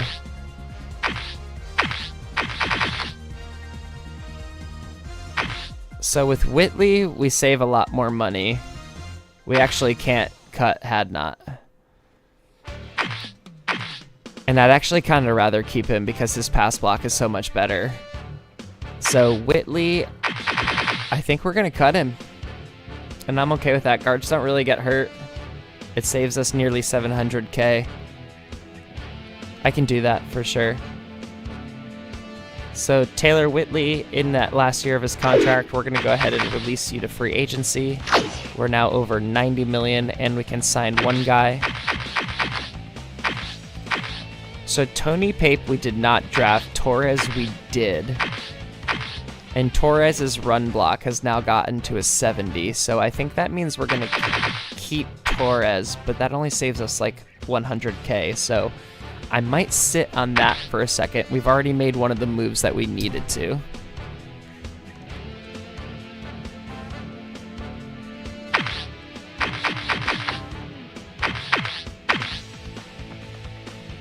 I think I'm going to cut Hilton and keep Thornton. Once again, like seeing Thornton jump a bunch of points, seeing his run coverage become competent, his tackle is good. His speed is faster than literally everybody else. I think I'm going to keep Thornton. Plus I drafted him, so I feel better doing that. And Hilton will join the league of all of the defensive ends out there, and we'll get more than $500,000 back for him. Germ, how are you, sir? So we're going to cut Hilton as well. He was good for the year or two that we grabbed him. I think we signed him out of free agency. So now there's two guys that we can sign as we go back over to Peanut. Assign jersey number. What are we thinking, like 24?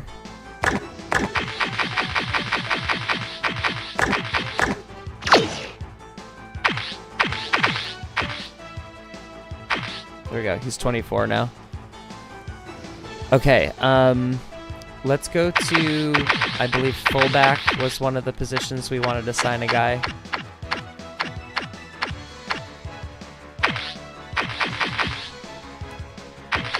So the best blocker here is Angelo Parks. No, the best blocker is Carl McCarthy out of Colorado State.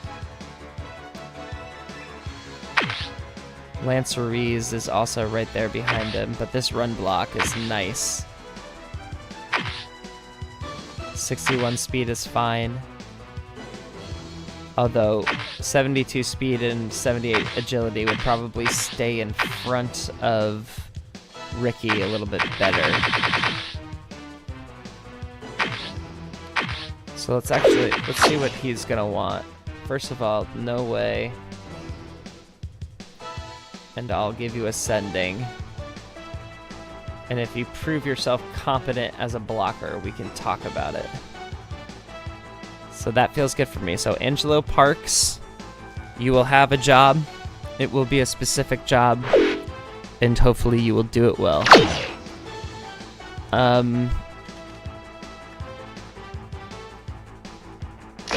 So let me actually, very quickly, on the depth chart, I'm gonna move Parks to actually start over Sharp. So then when I hit backup fullback for like a running thing, it'll have Parks in there instead of Sharp. The other thing that I didn't love was Yates regressing. So I'm actually gonna put Tolver in that third spot and maybe keep an eye out for receivers. And who knows, maybe a team will want a change to trade a receiver for that center. That would be cool, honestly. Okay, so I have one more roster spot that I can fill.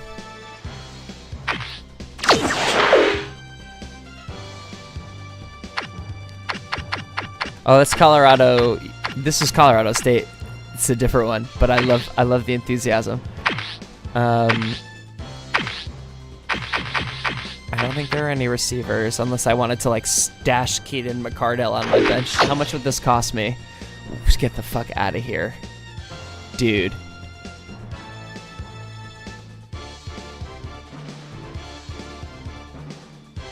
Like, literally, why not?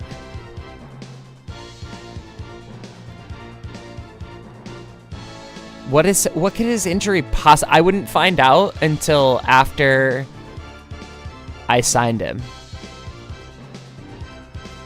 But, like, I would even sign him just straight up.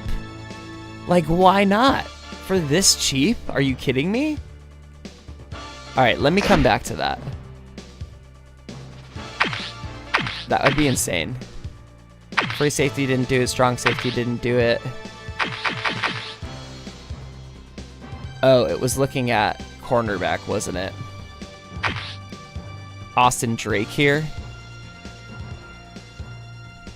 Yay!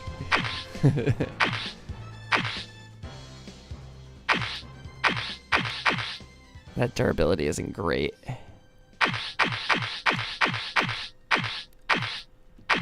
Okay, so like, this Austin Drake kid is pretty good.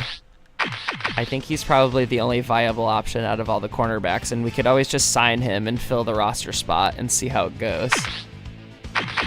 Again, I don't think we need inside linebackers. I don't think we need outside linebackers, especially if none of them are better than who we have.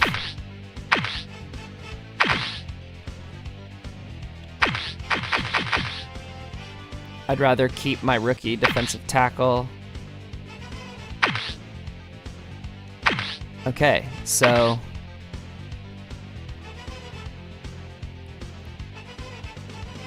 and I don't think any of these tight ends are going to move. We've signed our fullback, and I think so. Maybe I just grab this cornerback because I can.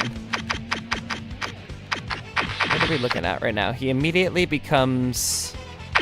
I guess the thing is do I believe in Will Poole or not? 70 coverage, 86 speed, 48 tackle. His stamina and durability is good. But like,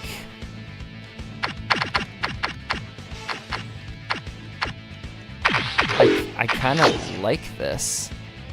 And again, like, he seems cheap. I can give him an ascending deal. You're not getting a bonus your first go around. I don't see why I wouldn't do this. So let's go ahead and grab Austin Drake here. A dookie. We don't love a dookie, but we'll take a dookie. 3.3 over 3. So we'll be able to take a flyer on him and see if he pops or not. He's 6 foot. He's got good stats you need for a corner, and we need a little bit of secondary help. So let's see if he does anything for us. So then I'm going to go ahead and I'm going to flip this so... Oh, this is a little messed up. Let me fix this. So Drake is going to be up here in the third team. Better coverage. Maybe I make him the nickel. No, I'm going to keep Pablo as the nickel. And I think Poole is going to sit in my bench of all of the different... Yeah. That works for me. We're making deals. Medina, Taylor, Bryant's there, Thornton's there, Newman.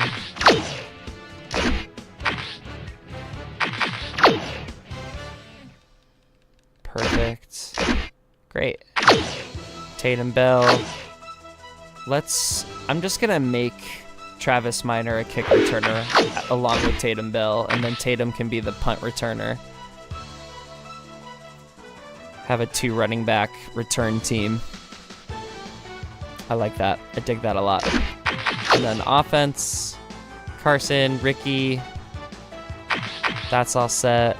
Randall L, Manning, Tolver. Technically, Tolver's a better receiver, but that catch rating is... 89 catch rating is going to be big.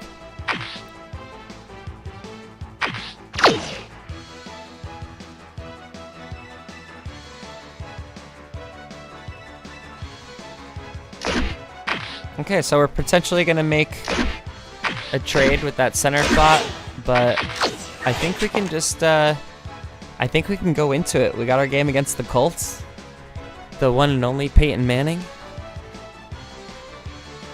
Let's get after it.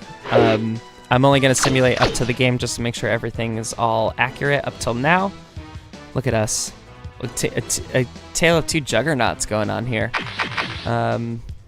Before anything else, we're good there. Scouting report, weather alert, little precipitation.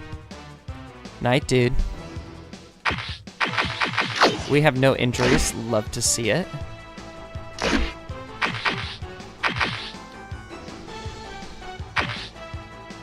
I don't think there have been any other transactions other than the ones that we did. Yep, no other trades, so we're good there. We already saw all the waivers. So we got to go to the Colts and check out their players.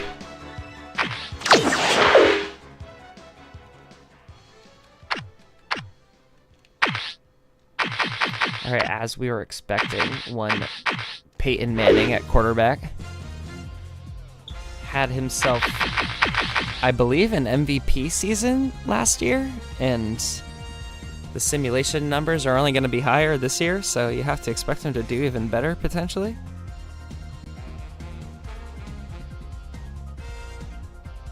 But he is indeed the man thing. All right, so talk about a really good running back room. We've got Edgerrin James and James Monroe, but Edge is the leader for sure, managing another 1,000-yard year with, again, the shorter time doing it, so he'll have even more opportunity to get back over 1,000 yards this year. All right, we got to highlight Tom Lipinski here.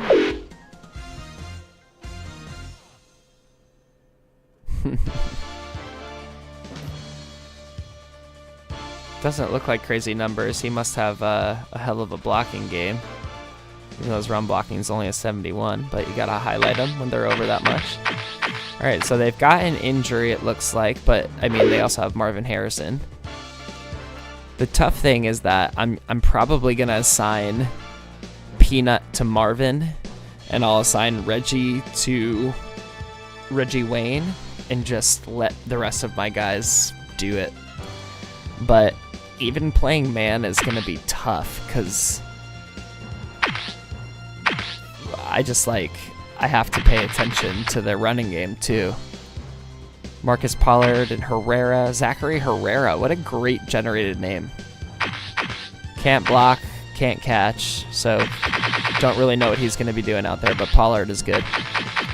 Jeff Saturday. We love Jeff Saturday. Anyway. So the guards are okay. This is computer generated. They're better at pass blocking than they are at run blocking.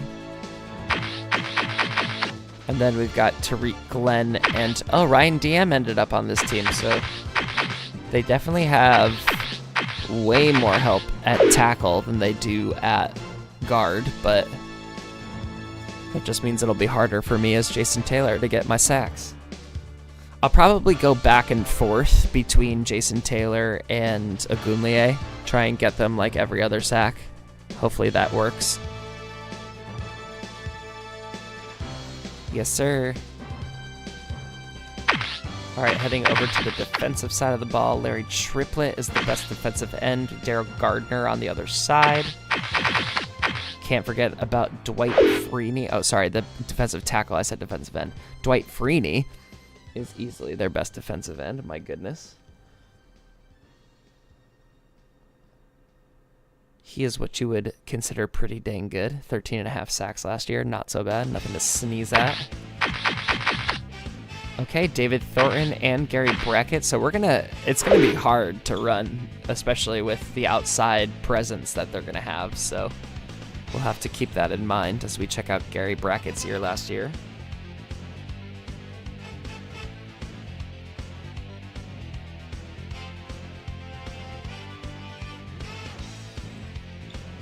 Already. Inside linebacker, we got Rob Morris. Also kind of no one to sneeze at, so he's pretty good as well. Joseph Jefferson, not user-generated. Samuel Valdez, absolutely user-generated. So maybe this is an Antoine Randall L game. We'll see if he has a little bit of an advantage, considering 59 cover is not so good. Mike Doss in the strong safety position. And then I don't know who's going to start here between Bashir and Floyd. I would guess Bashir based on how this is lined up, but we'll see. And then, of course, Will Vanderjagt.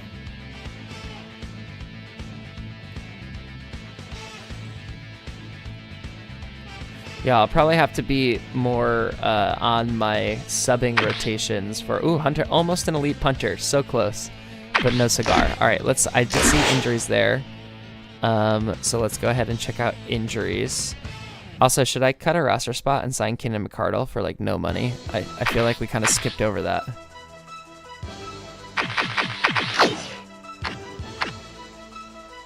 So the Colts are out Clark Bell, who is out for 2 weeks with a pulled calf muscle. Tough look for them. Too bad. We'll miss him, I guess. I'm gonna go check out McCardell again and see who I could potentially cut to grab him. I do want to make that decision, I think, because I feel like he'll be gone if I don't do that.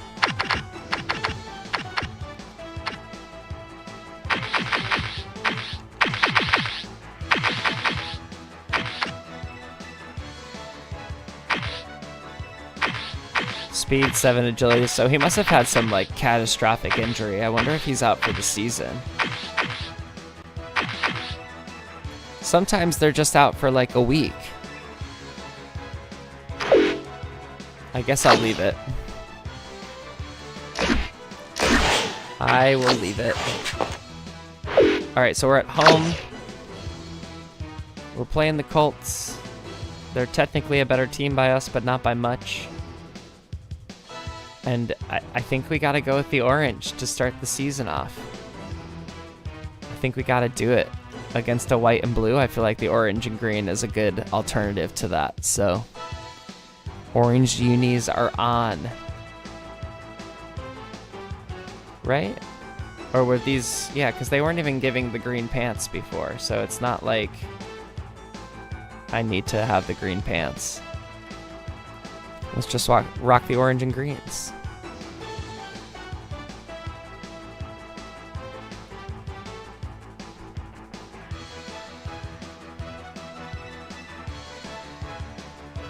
All right, let's do it. Hey, I'm Chris Berman. Coming up on Delonte, ESPN. As the song goes, the weather outside is frightful. Not snow, but the rain coming down in buckets out of the stadium. We'll see how much this affects both teams' passing games. My guess? A rain game in Miami, groundbreaking. Indianapolis Colts, Miami Dolphins. Now! These fans have been tailgating for hours, and now they are just moments away from what they've been waiting for.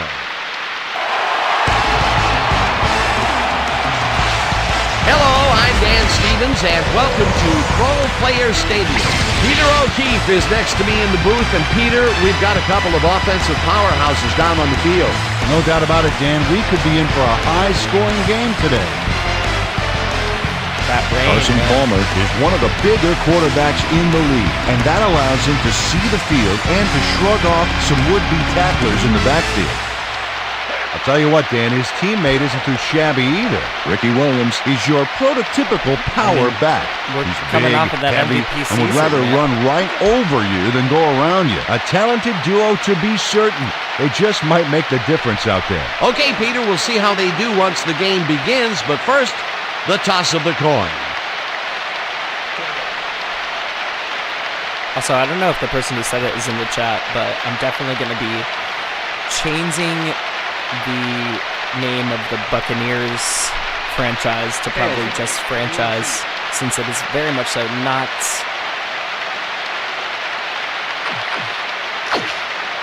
a rebuild. we signed Tom Brady and became one of the best teams in the NFL. So I agree with that. The ref gets the signal, and we're set.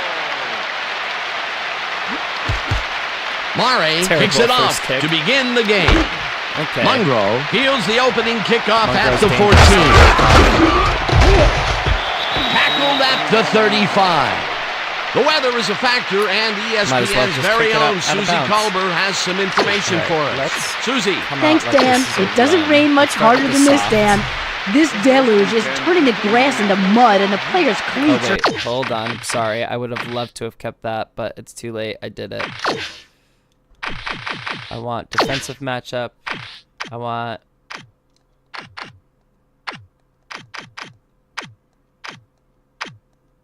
Charles Tillman, and then Reggie Wayne. I want Reggie Howard. Fine. Turning it right up. This game looks like it could become half football, half mud wrestling. Back to you. Thanks, Susie. The Colts get their offense on the field and will start this drive at their 35-yard line. James takes his first carry of the game and gains about 3 yards.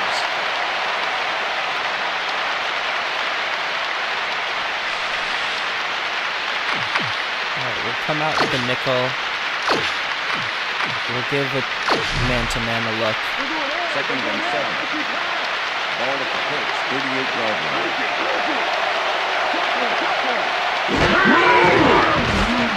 Manning just rifles this one, and it's tipped incomplete. Charles Tillman came in and got a hand on that football and left no chance for a reception there. On second down, they try for the first. I apologize. One more moment. So Medina is in there, right? Yeah, Medina is in for nickel. But it's played well by the defense. That will bring up third down. Nice pressure that time. Let's go loop, and let's stick with the man. Third down, empty backfield.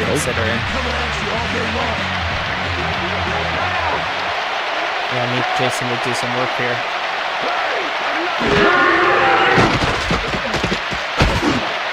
Good defense by the...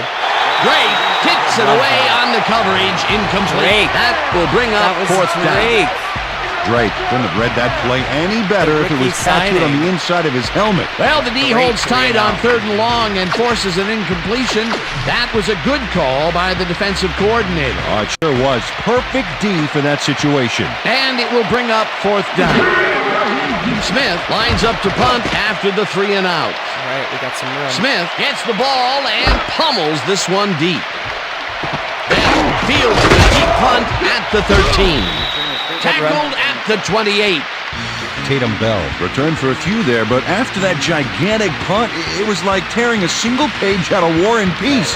It doesn't make much of a dent. Let's come out with 2 tight ends. And let's try the strong counter. The Dolphins offense will start this drive at their own 28-yard line.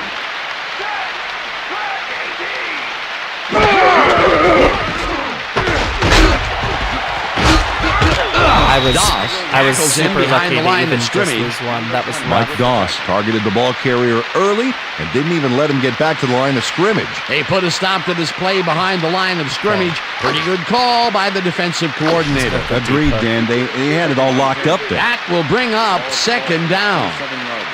Second down, 2 wideouts on the field.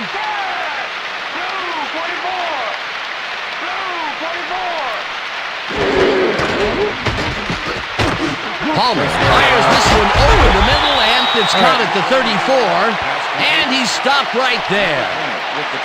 Carson Palmer zeroed in with the pass back there and leaves the 2 defenders empty-handed.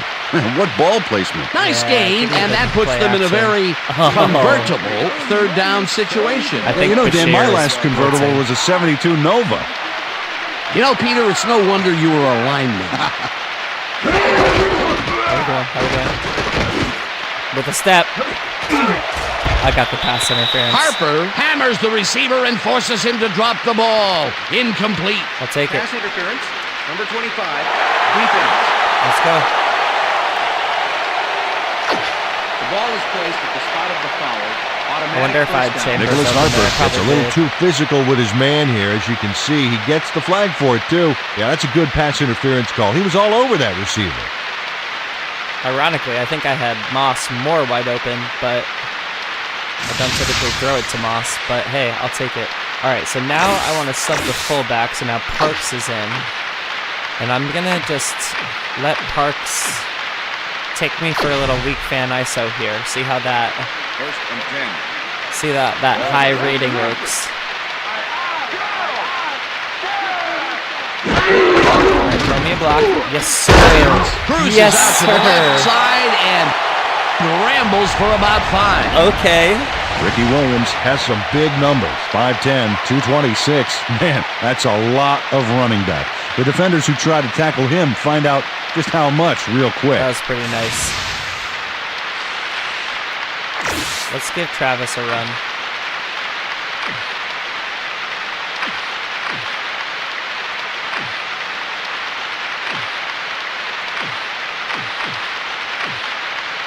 Well, if I have Jumbo, he's already blocking.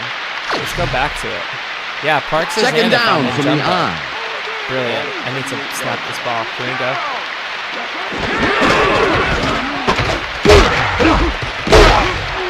Okay, Trav. Minor chews up 9 yards, and that brings up first down. Hello, Minor. We might have done something here with Parks. Travis Minor has a great offensive line in front of him. They made that play happen. Yep, those blockers opened up the hole for him. A huge game. Nice second down call, and they will move the chain. On offense, it was always a plus to avoid third down altogether, just like that. Jokers. And can I have another? Let's do the tight end zone in. First and 10.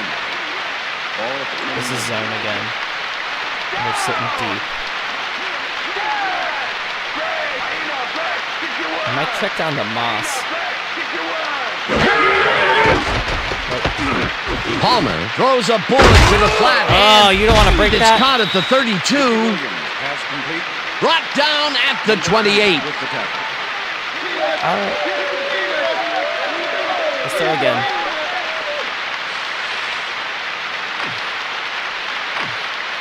We'll go to the quads here.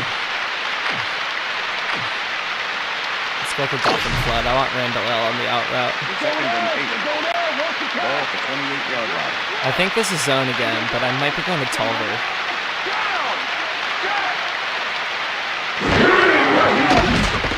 Oh, shoot. Got him. Yes, sir. Rex. The bullet out left hand. He's got the first down and a whole lot more.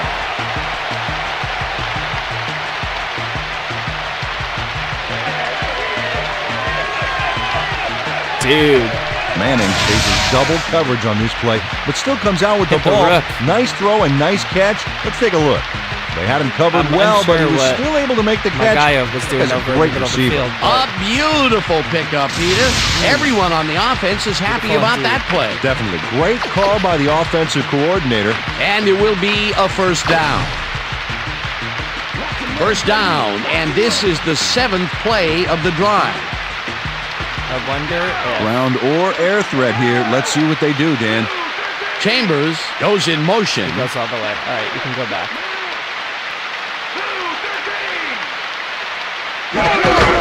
Williams takes it off the toss and ends up losing about 3. David Thornton not only cleaned the ball play. carrier's clock in the backfield, but buffed and polished it too. Big hit for a loss. Peter, once he closes his grip around you, you are not going to get free, regardless of how evasive you are. Not with that strength. With those guns, he could probably juggle bowling balls or wide receivers for that matter. Wow, look at last year's stats. Talk about a great season.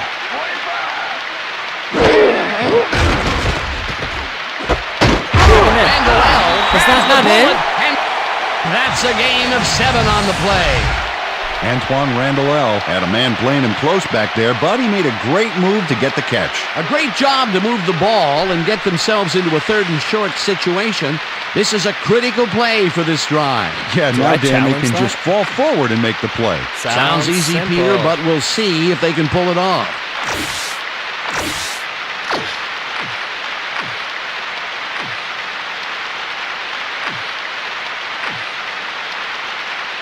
I gotta just take the sneak.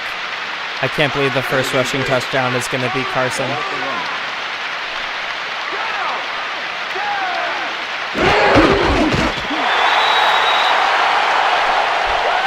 I'll take it.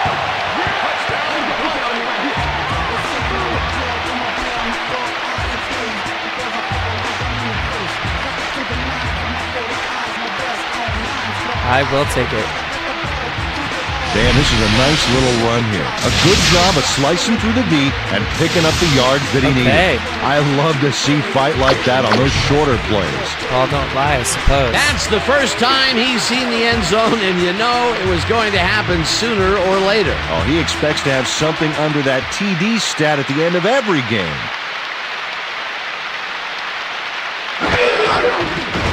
Now the extra point, and bada bing. It's good. First score of the season. Great drive.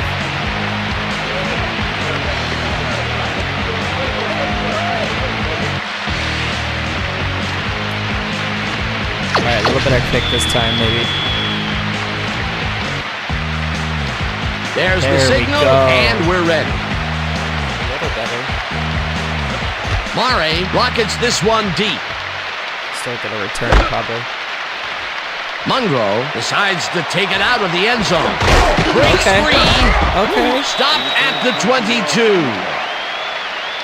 James Mungro took it out of the end zone, and while it may have been a little risky, he gets out close to the 20, so it all comes out in the wash on that play. I'm going to come out with a cover 3. Actually, let's do 2 corners. Because then the 2 guys Colts stalled early last drive, and we'll have to wait and see what happens here. They'll start at their own 22-yard line. More receivers line up as the defense settles into a nickel package. Good run. James is at the 35. Really good run. Eventually runs out at the 39. It will be first down. All right, let's go razor right. Let's do a 2-man bump. First down, tight end to the left.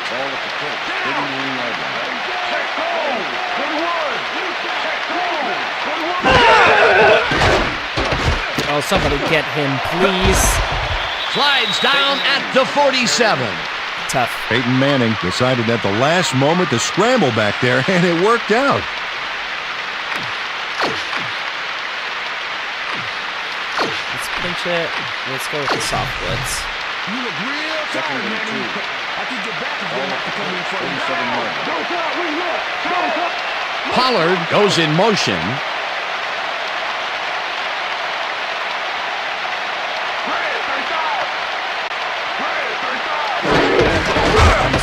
Just straight through everybody. James is at the 40. Great run. Eventually tackled at the 37. That will bring up first down. Edgerrin James plays some smash-mouth football here.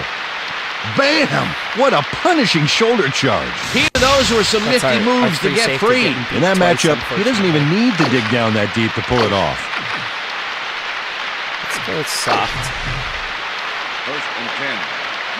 Ball at 37. We got Bryant in. Somebody? Anybody? Somebody, please? Harris? Okay. James gets the call again and picks up a couple. Harris with the tackle. All right, what have you got? Delonte, I think you're a little behind. Let's go 3 robber. Let's throw a little. Second down. 7 yards to go. Oh yeah, all of our backups are in right now.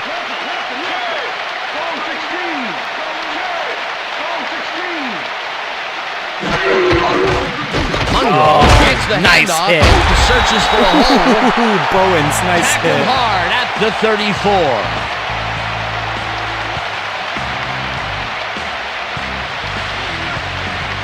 3rd and 7. I'll take their bait and go nickel. Let's go all in. Let's go 2-man. Let's go defense. Let's make a stand.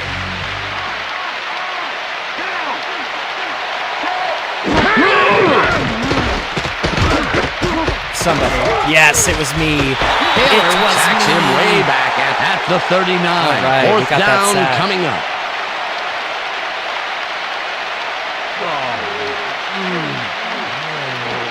Mason Taylor sends this offense backpedaling with a nice sack in the backfield. They lose some yardage there, Peter. It has to feel like they're going down and up escalator. Yeah, a good rule of thumb here is to try to move the ball in the general direction of the other team's end zone. That's what usually works. Peter forced the loss of yardage on 3rd, and now they face a 4th and long. How do you rate that defensive performance? How about A+, all 2 good, thumbs up, baby. 5 stars. It's all good, baby. And that'll do it for quarter number 1. The Dolphins are out in front, 7-0.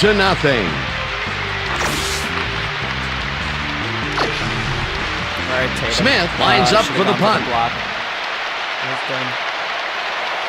Maybe a little done. Smith takes the snap and kicks what will be a short one. Hit me. Bell there catches it at the 14. All right, let's go back to Ricky. I think we can do the tight triple. Let's hit the bend back. Let's see how they line up for this. The Dolphins had an effective first drive, and we'll see if they can keep it up. They'll start at their own 15-yard line. Chambers goes in motion.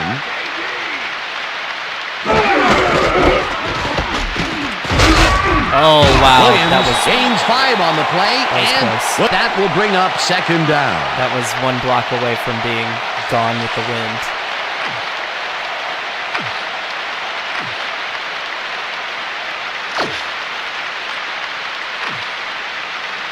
Let's put Parks in.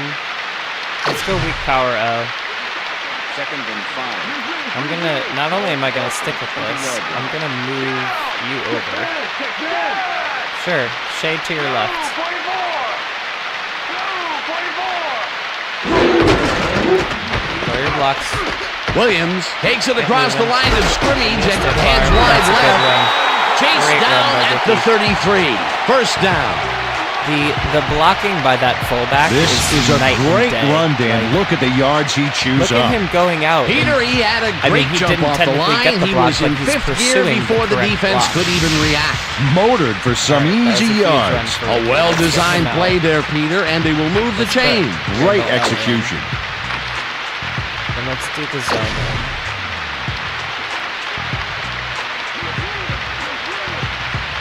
That's funny.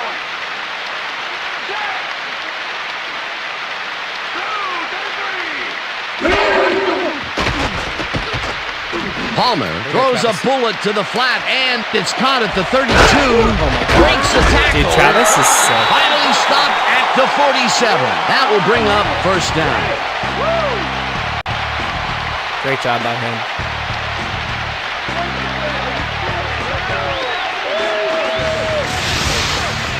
Travis Minor razzle-dazzles the crowd with a fantastic game here.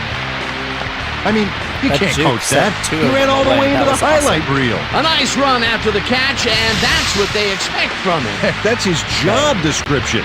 You won't see him running a post Stay route, with but this. you will see him make plays off those shorter catches. Let's do this. First Oh, down, man. 2 This could receivers work to the left. perfectly. This could either be perfect or terrible. Let's find out.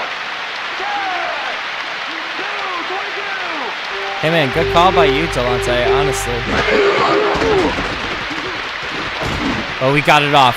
Catch that shit. Let's go. Balls in the pass, and he's got the first down and a whole lot more. Oh, I'm gonna have fun this season.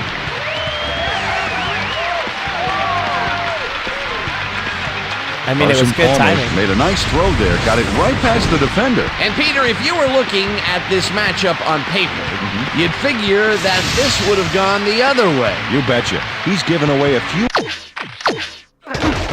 How close? Did I get hit as I threw? If I waited, yeah, I did get hit as I threw. Amazing. If I had waited another second, I don't think I would have.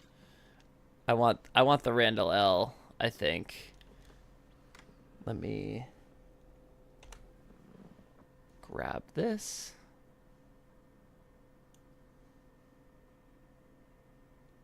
Perfect. And we're on. 2 inches in height, right, but he's still able to get those arms up and pull it in. Let's put Parks in. This time let's work a strong toss in. This is perfect. Oh my god, I can't get over how perfect this is. Let's send Chambers out. Chambers goes in motion. Are they going to leave him?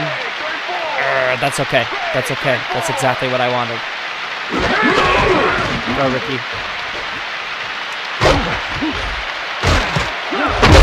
Great run. Williams is at the 10. Hell yeah. Let's try Eventually again. shoved out at the 9. I'm gonna pass It'll this be one. first and goal. I'm going to put Travis back in, too.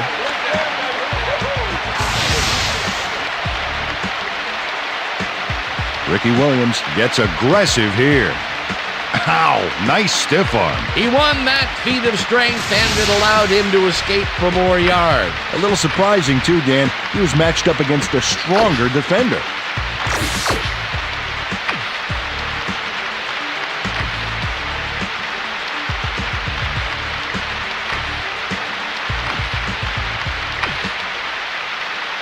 I guess that makes sense. With everything would kind of be going to the left, so this is what I want. Do I get there? First and goal. 2, 1.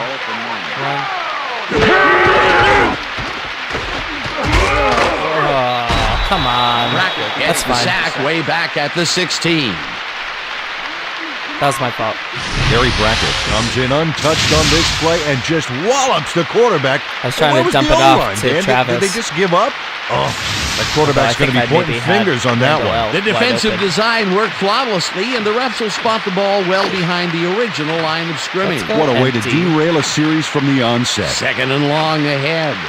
Let's go at the cross. Second and goal. Ball at the 16-yard line. Oh, incredible. Well, Dan, we got an empty backfield, 5 receivers, and the defense is in their dime. Let's watch. Can you give me... Adams gets the sack way back at the 22.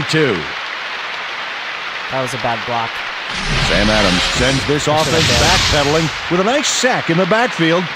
They lose some yardage there, Peter. It has to feel like they're going down and up escalate. Yeah, a good rule of thumb here is to try to move the ball in the general direction of the other team's end zone. That's what usually works. That will be 2 losses in a row. Great reads by the D on the last 2 plays, Dan. Oh, wow. I almost throw it here. Makes a play on this and forces the incompletion. That will bring up fourth and goal. I saw the safety blitz, and that was stupid of me. I saw the safety blitz, and I panicked.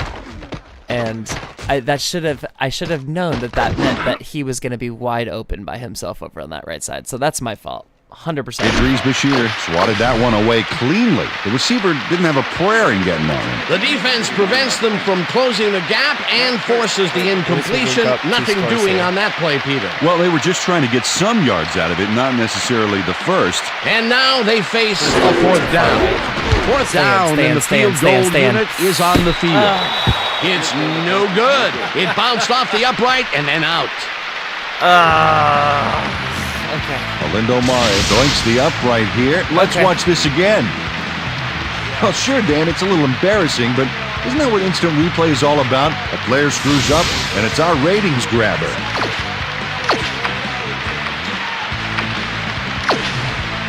The Colts had their last drive stall out at the end. We'll see if they can keep momentum throughout this one, which starts at their own 29-yard line. Man, that went from a surefire score to nothing. Who was that? James picks up a yard on the play, that was our guy. That brings up second down. Our new guy. Manning throws yes, this sir. on a rope. That was and Ooh! it's intercepted. Medina.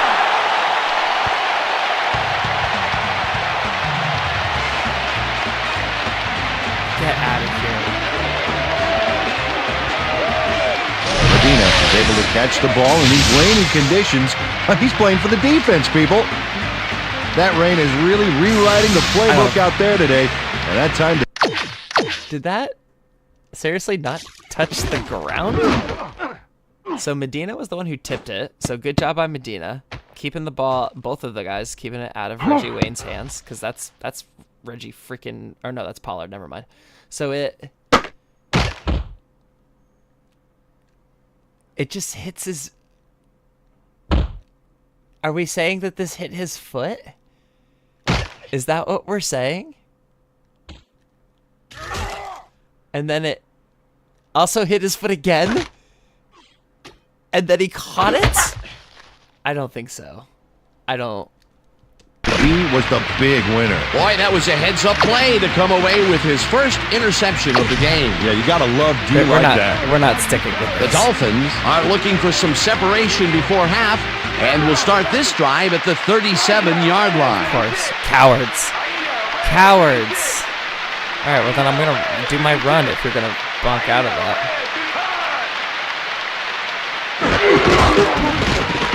Oh, you got to block Williams will one get stopped guy. at the line, and that brings up second fine. down. Man, I'm having a tough time running with him. 7 for 31 is oof. All right, let's put Travis in.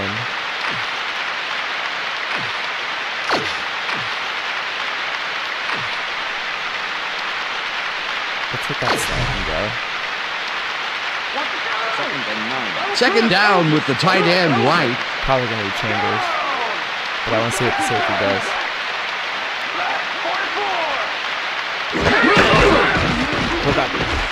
Palmer makes the throw after the play action fake, and they can't connect. Incomplete. This defense has toughened The pass up. hit the ground on that last play mainly because of the rain. Simple as that. Or the fact that I got absolutely bonked when I tried to throw it.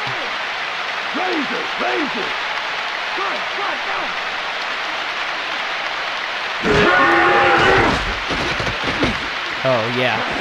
Oh, yeah. Randall catches the left sideline, and they get the first on third and long. What a signing.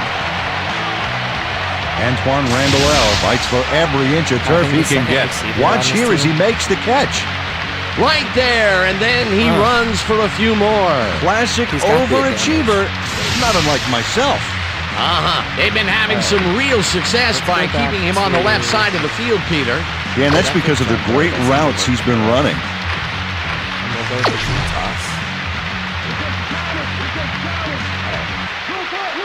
Keep this. Love that. Williams gets the call on first down and heads upfield. Dragged down at the 6.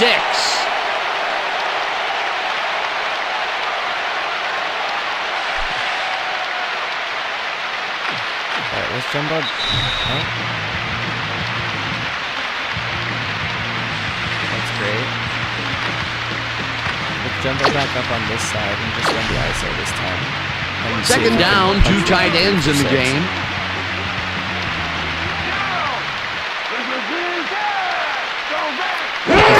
The physics Williams defying. gets the call again and heads left. That block that he threw. And he's in for the That touchdown. block that he threw got Ricky that touchdown, straight up. Like, let's see if the replay will show this, but that block that he threw is gorgeous. Dude, I've never been happier with the signing. Ricky Williams plays some smash mouth football here. Bam!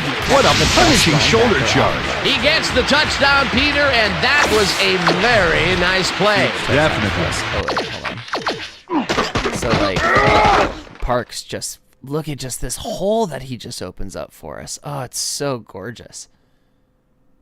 Honestly, this might be a cool screenshot right here as is.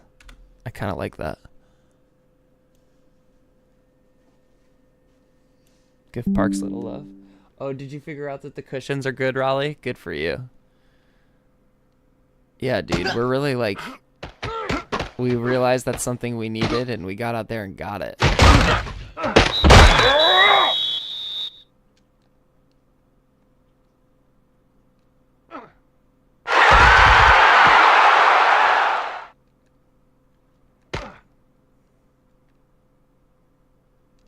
I'll grab this one too, just in case. I feel like that's the obvious one.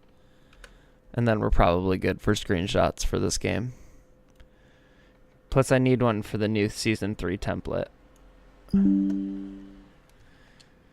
All right. I mean, 14-0 heading into halftime is pretty good. And we've once again kept Peyton off the field a lot. Here's the point after, and it's good. That said, they could come right out and just crush it for 6. So we'll see.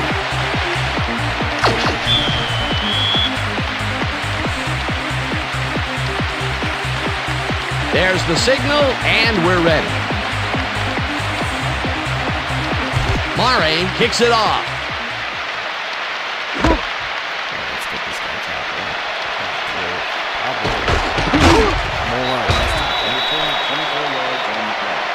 James Mungro got out close to the 20 on that one, so his decision to take it out of the end zone didn't really pay off, but it didn't really hurt him either.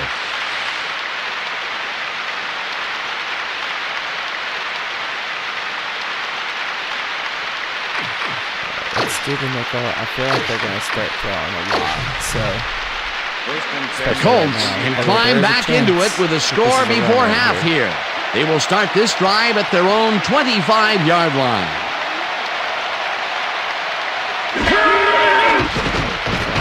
Manning zings it to the right side, and it's tipped. Incomplete. Second down from the shotgun. Why is it's Pollard? Why is Zach Thomas guarding Pollard?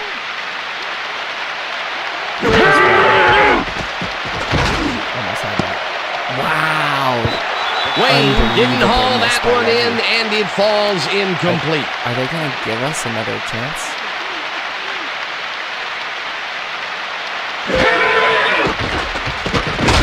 Just straight through. No block. Rips him down in the backfield, and the clock will continue to run. It'll be fourth down. Oh, I should probably call timeout, so let's stop the clock.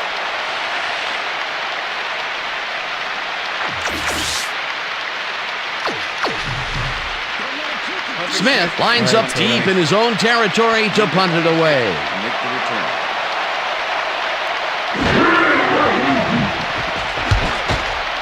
Smith gets the snap and punts it away. Dell takes it at the 39. Tackled at the 50. It looks like, we've had an injury down on the field. As soon as we hear anything, we'll be sure to pass the information along to you. Ain't us.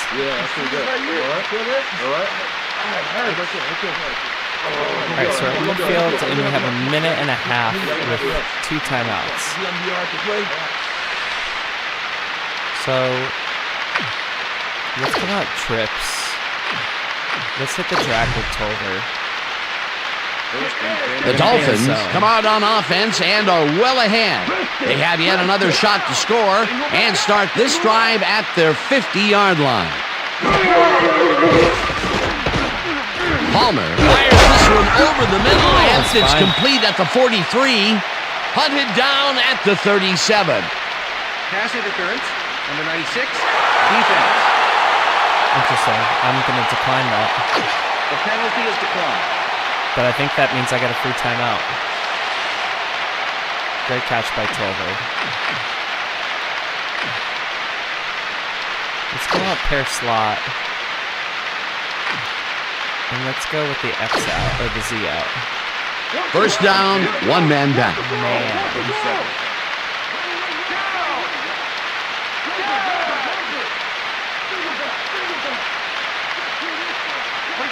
Let's switch this to a run.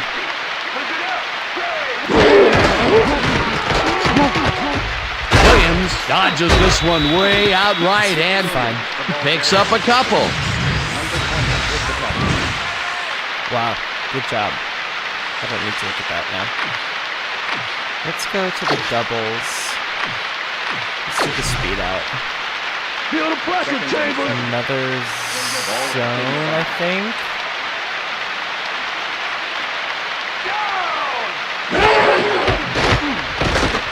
Palmer throws a heater and it falls incomplete. Wow. Chris Chambers had that ball in his hands on that play, and then he just dropped it. That's the third incompletion his way, Peter. Yeah, and he's starting to look a little frustrated down there, too. Let's go shotgun. I need to. Let's go empty open. Let's go with the. Let's do the. Let's go to Yates on this one. Third down and 5 wide receivers take the field.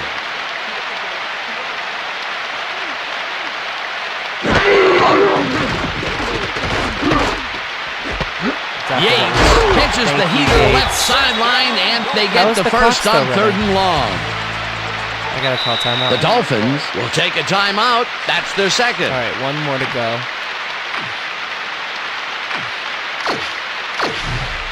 Let's take a shot. 1st and 10. Ball at the 25. Oh, they really came out for us here.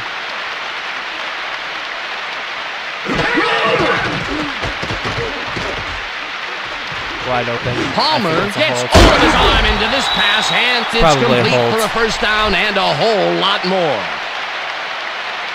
Clipping. Clip- 72. Clipping?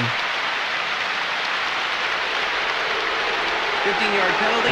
Whoa. Repeat first down. Vernon Carey flipped his man on that last play, and the ref saw it, threw the flag. There's a penalty. Does that mean...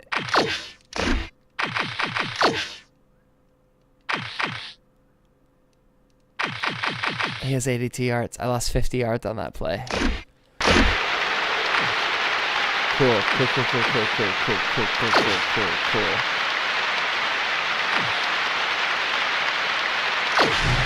Yeah, no, cool.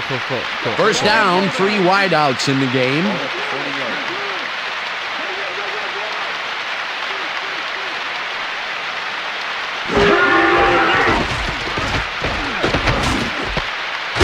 Makes the catch out to the left. The Dolphins take a timeout. That's their final one. Okay. I want to go back to this play. Maybe if we could not get a clipping call, that would be amazing. Ball at the 34-yard line.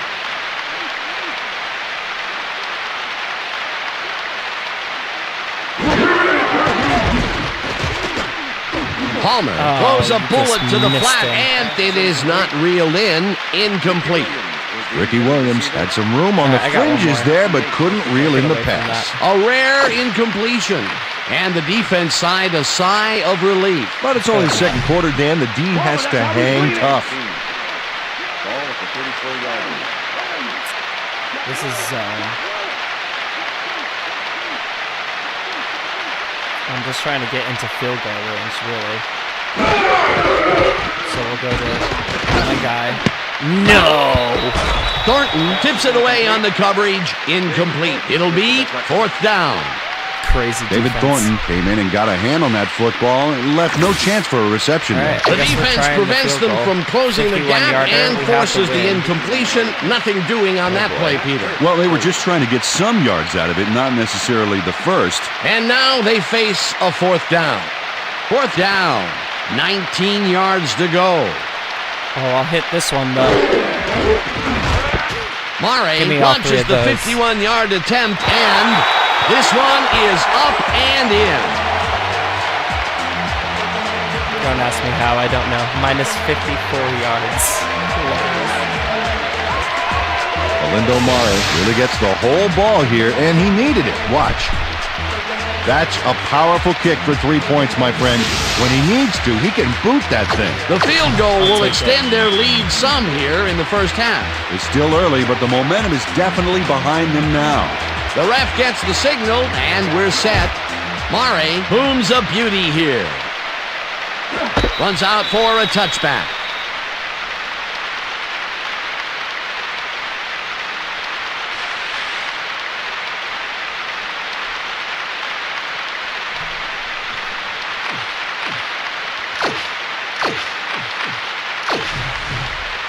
The Colts offense takes the field with the clock at 19.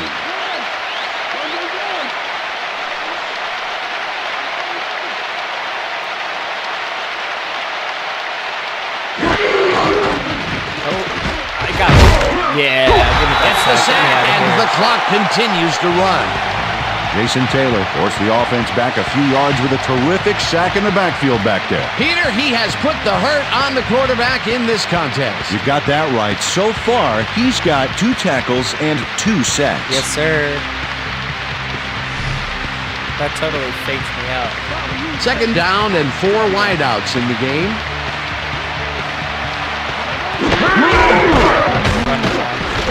Oh, no. Oh, no.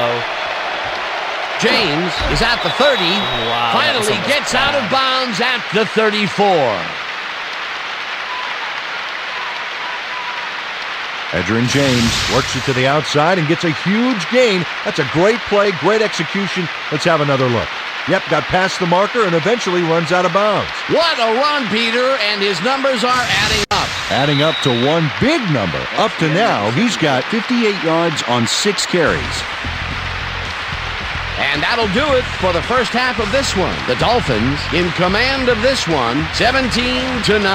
And now let's send you to Chris Berman in our studios in Bristol for the ESPN halftime report.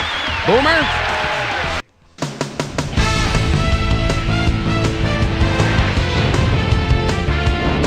All right, Dan, interesting game at the half. We'll get back to you guys in a bit. First, we welcome everybody to our ESPN halftime report. I'm Chris Berman. Now we'll look at our halftime numbers and look at the difference in time of possession. The Dolphins are winning because of it. Let's see if they can keep up their dominance in the second half. We'll pick up the action midway through the first quarter. Carson Palmer found a little opening. That was all he needed. Touchdown for the Dolphins. The Dolphins strike first and go up by 7. Definitely taking it. The Colts ended the first quarter. Edgerrin James get up ahead of steam, and then it was clear sailing from there. The Finns now early in the second quarter. Dolphins leading by 7. Carson Palmer would drop back and deliver a strike on this one.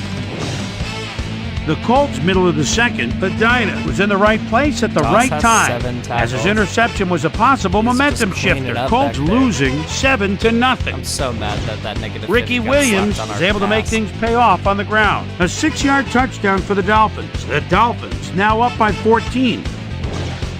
It's on 8 plays. Olindo Mare would be summoned for the long field goal try. His kick would be through. Connect on the field goal. That's crazy. The Colts late into the second quarter. Colts behind by 17. Edgerrin James would get the carry here. Good blocking up front. It helped us bring him. And that's where we'll leave this one. Dolphins are up at the half, 17-0. My dog is just now figuring out. Today's halftime hero has turned in an incredible performance thus far. Carson Palmer has played outstanding. And now let's return to the second half with Dan Stevens and Peter O'Keefe. Thanks, Chris. And today's game has been presented in ESPN Game Sound, designed and developed in collaboration with Dolby, the leader in surround sound technology. The Dolphins will get the ball first here in the second half, and they are dominating this game. Currently, they are up large, 17-0. Let's go down to the field.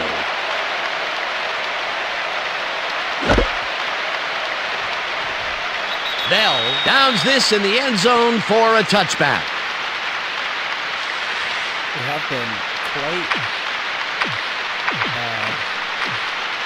we've been honest. For sure. Let's go, Jokers. Let's go back to the power. Let's run away from that. The Dolphins have yet another shot at scoring and are in command. Their offense takes the field and starts this drive at their own 20-yard line. Williams has his number called on first down and heads wide left. Brought down hard at the 32. It will be first down.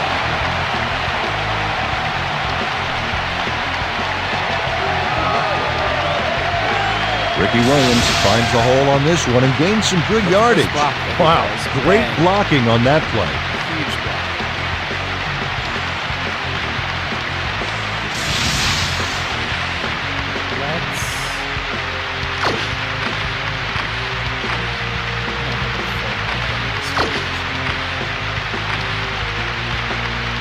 Let's go back to the receivers.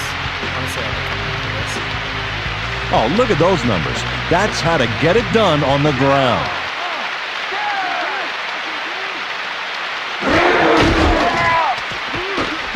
Palmer passes this one after the play action, and it's knocked away from the receiver, incomplete.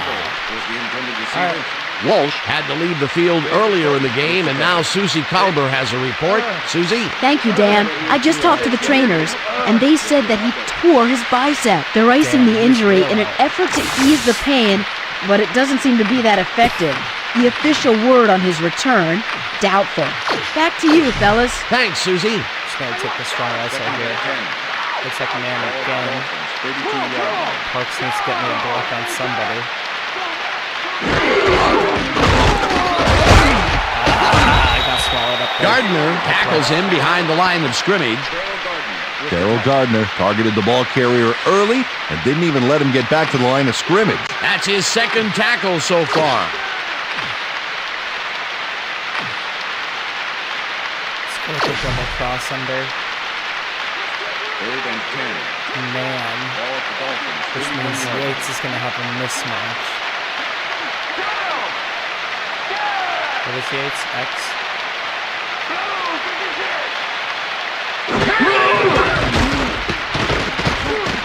Palmer passes this one, and it's tipped. Incomplete. Fourth down coming up. They got me.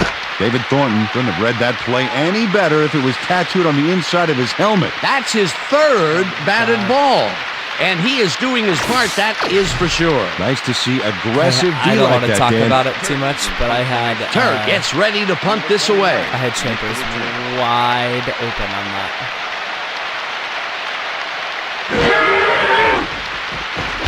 Turk takes the long snap and punts it away. Somebody get him quick. Jefferson fields the punt at the 36. Stop at the 40. He's in on Joseph it, bro. Jefferson fielded the ball, and although he was dropped pretty quickly, that terrible kick gives him some good field position. I'm a little nervous for a run. Let's do the two corners. The Colts are That's fading honestly fast fine by me. and are in need of a score. Their offense will start this vital drive at their 40-yard line.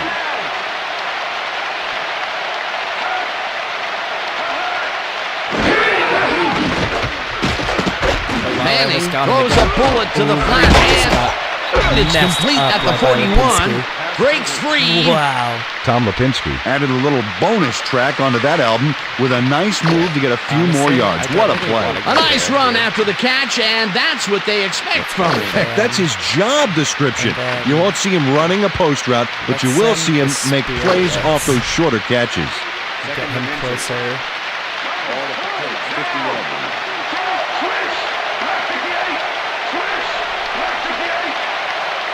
Man, Lipinski coming out of nowhere for Manning's first reception. James goes right up the middle and picks up the first down. All right. First down, Colts. Edgerrin James is having success on the outside and up the middle here. He's making the defense pay for his flexible running style. So far, he's got 62 yards on 7 carries. It's a good day. All right, if they're running out 3 wide, I'm going to come out man. First down with a split backfield. Marvin Harrison in the backfield? That's confusing.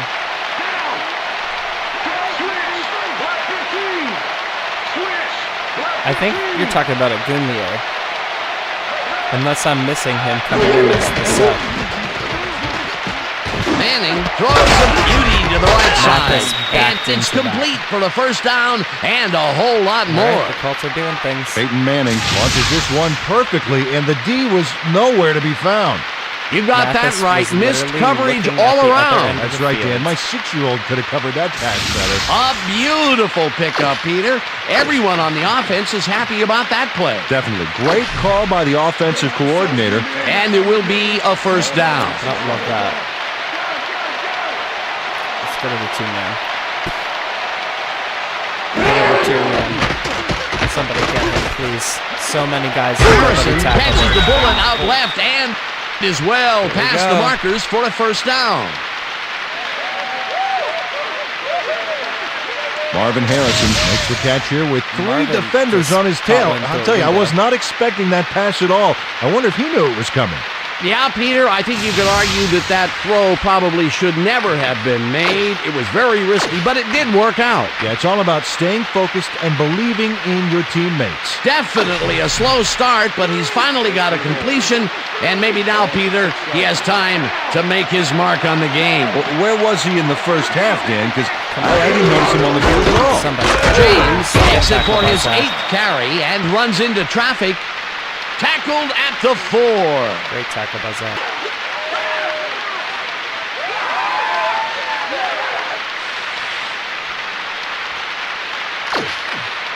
Let's stick with this. Let's hit the loop. Go too soft. Second and goal. Ball at the 4-yard line. 1, 2, 3 scoring threats. Sneak or run or quick throw to the corner. Let's see. Good tackle. James chews up 4 yards. Zach. That brings up 3rd down. All right, we can go goal line for this. Yeah, we can still go goal line for this. Let's slam in and just go straight middle blast.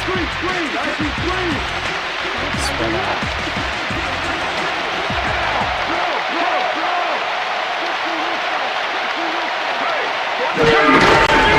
Yes! Whips him down in the backfield, and that moves them even farther away from the goal line. Dude, Zach That will Thomas bring just up got 4th 3 and goal. tackles in that last 3 Zach plays. Thomas was a... No way. Look at him just come straight in. I'd like to take a little bit of credit for that. Bang, dude. Just straight up bang. Meet him at the goal line. Great play. Love that. One-man wrecking crew back there. He powered into the backfield and made the tackle. Another tackle, play by and Zach he's starting Thomas. to fill up the stat book. He is dominating, Dan. So far, he's got 5 tackles. 4th down, goal to Literally go. just got 3 of them. It's through the uprights. Huge plays by Zach Mike Thomas. Vanderjagt braved these wet conditions and put the football right between the uprights. From Wakanda. Mike Vanderjagt kicking off for the Colts. The ref gets the signal, and we're set. The sovereign nation of. This will fly out of the end zone for a touchback. What a kick. Well, Peter, some interesting information up on the screen. Oh, you bet. Nice drive results there, and I like their efficiency. They've been putting the points on the board without a lot of wasted effort. Great job so far. All right, let's run something a little different. Let's give Ricky a weak toss. The Dolphins will start this drive at their own 20-yard line. I don't like that.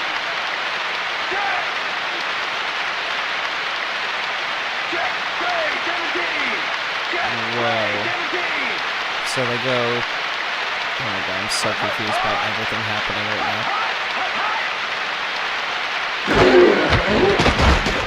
Should have just kept it simple down the middle. I don't know why I needed to do all that. Alright, let's give... Carson Palmer is putting on a passing clinic today. Check this out. As you can see, he's been getting the... Okay. Let's give Travis a run. Let's go in the draw. Second and 9. It's man. Ball at This could be good. 1-yard line.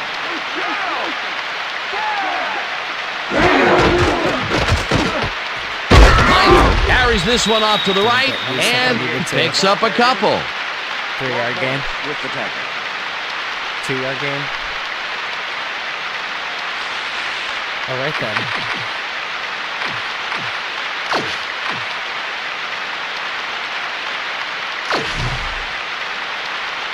Third down, empty backfield. So, 23-yard line.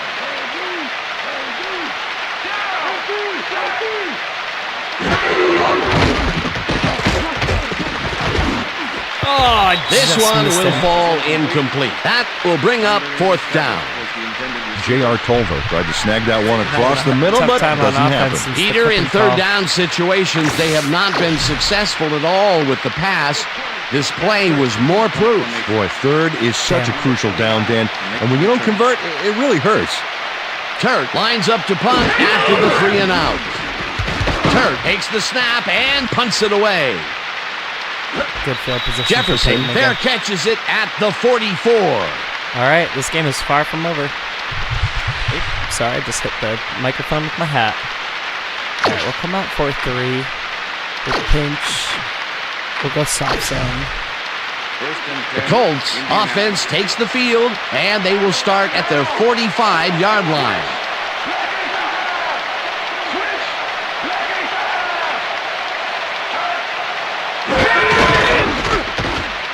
Somebody, good crunch. James chews up 4 yards, and that will bring up second down. Razor left. Let's go to 2 corners.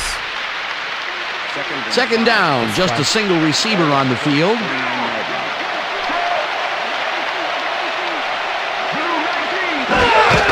They're running a lot more.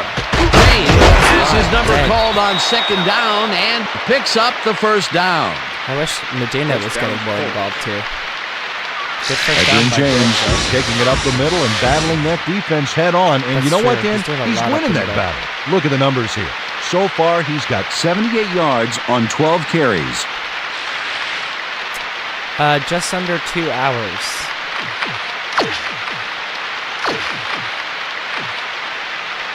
Let's try an inside blast. I might be reading right into what he wants to do here, but we're going to try it.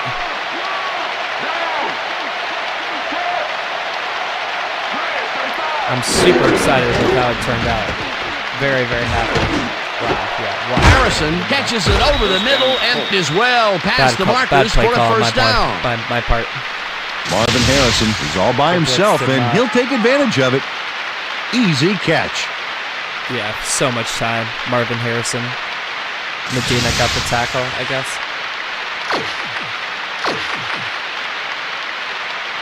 Let's flip sides, go cover 3. Flip it.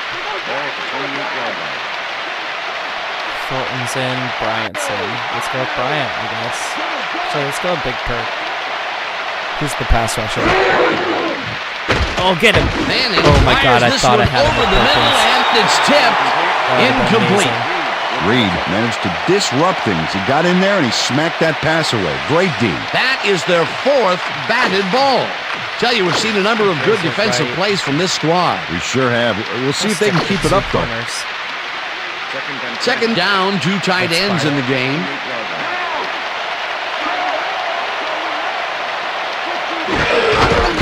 James will get the carry on second down, and he just takes it upfield.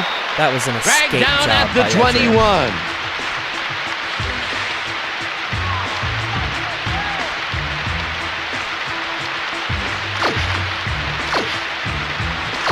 Just go too hard here.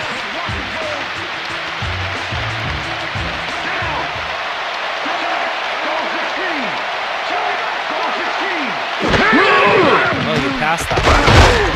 Who was it? Brian Saxon back at the 25. It was That Brian. will bring up 4th down.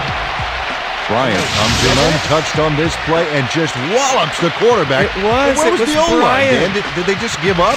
Oh, that quarterback's going to be pointing fingers on that one. That's number 4 on the game for this defense. They've made their presence felt. Yes, they have, Dan.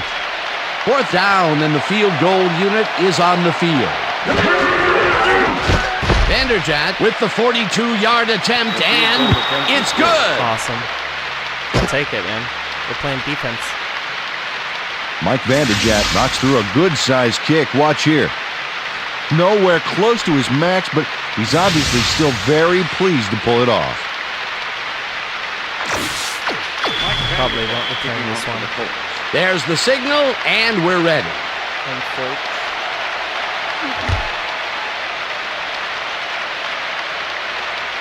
This will fly out of the end zone for a touchback. What a kick. What a kick. All right, what do we got? What else can we try out here?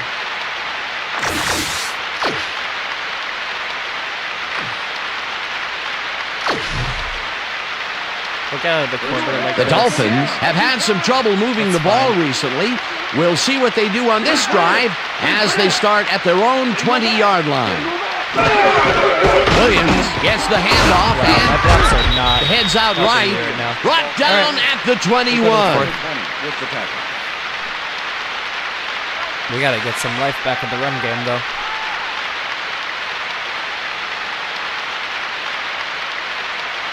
All right, it's certainly a fight. Their defense has woken up, but so is ours, I guess, a little bit. Their offense has woken up a little bit, too.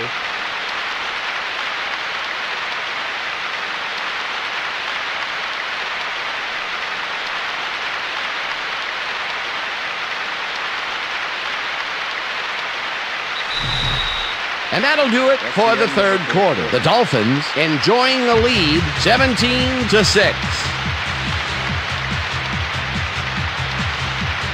All right, let's get it.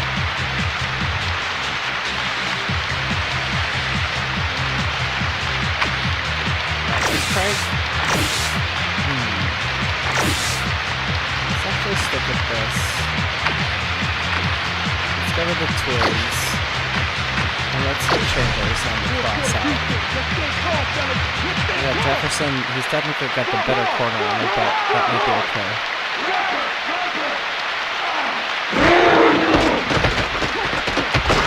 Palmer throws it to the left sideline, and it's complete at the 42. Finally dropped at the 46. First down.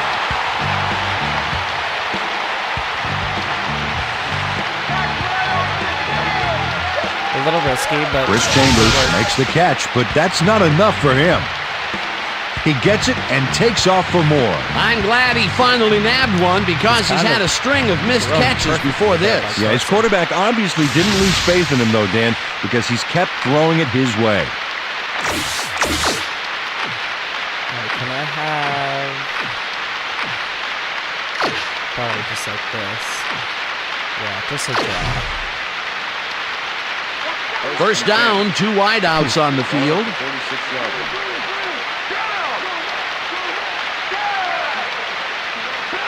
We might even get Williams will get the carry on first down. Did you see the way gains that about 3 yards? The middle linebacker got sucked into my fullback? I should have followed him closer. Okay, what's it was the a plan? great block. Okay, let's go.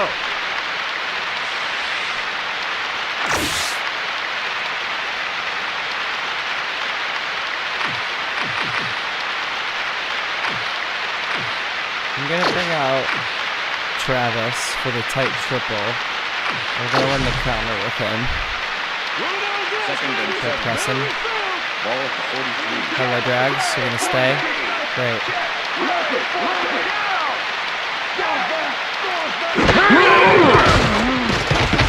Palmer throws a big rainbow here, and it's tipped. Incomplete. I think the wind blew it back. With the deflection. Good defense. I was going for the kill shot. I don't care about that. Okay. I think we're going to throw out a shotgun, but we're going to keep Ricky on the field. I want him to be an option. Let's go with the X out. We got... That looks like zone.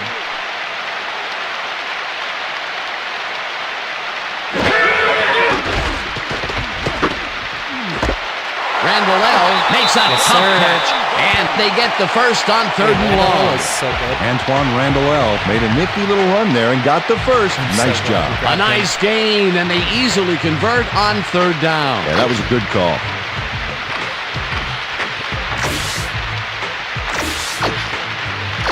Just run the strong myself. First down from the I. Man, imagine if I had 50 more yards to that. Definitely going to slow this down for a moment. Williams takes his 16th carry of the game and takes it upfield. Dragged down at the 26. Ricky Williams dealt out the pain on that last play, Dan. He lowered his shoulder and charged through the defense, picking up a few extra yards. I guess this isn't after-school football anymore. Peter, he slipped free from a chest-flattening tackle. How did he do it? Well, when you got a man that large bearing down on you, all you can think about is getting away any way you can. Randall L. goes in motion. Free up the space for Travis here.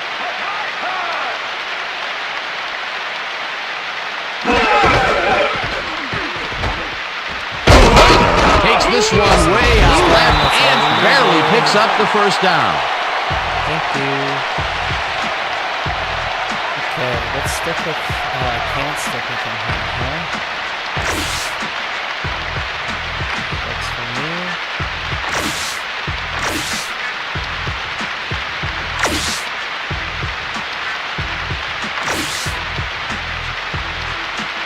Interesting.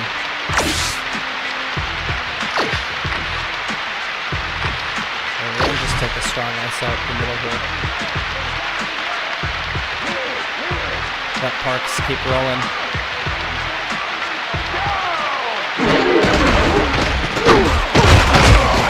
He just threw another good Williams block. I just picks up about 2, and that brings up we'll second go back down. to Travis. Ricky Williams powered forward with the football thanks to some initial blocking. Problem was they couldn't keep that push going for very long. Not much there. It'll be second down. Got to take what you can get, Dan, but they were, hoping for more. We got Leah in as well. Like this run.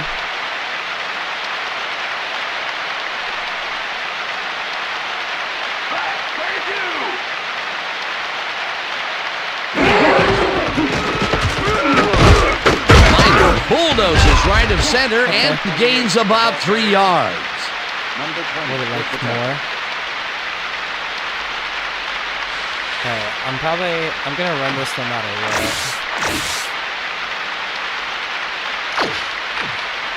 Let's go outside zone.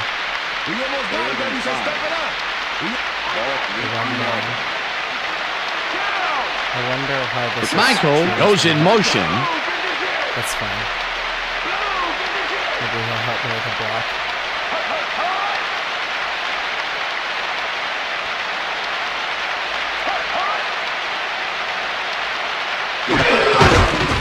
Williams gets the call on third down and gets past the line.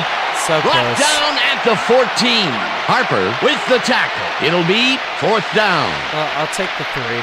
Nicholas Harper made the save, dropping the ball carrier before he could get to the markers. That's his second tackle so far. Fourth down, 1 yard to go.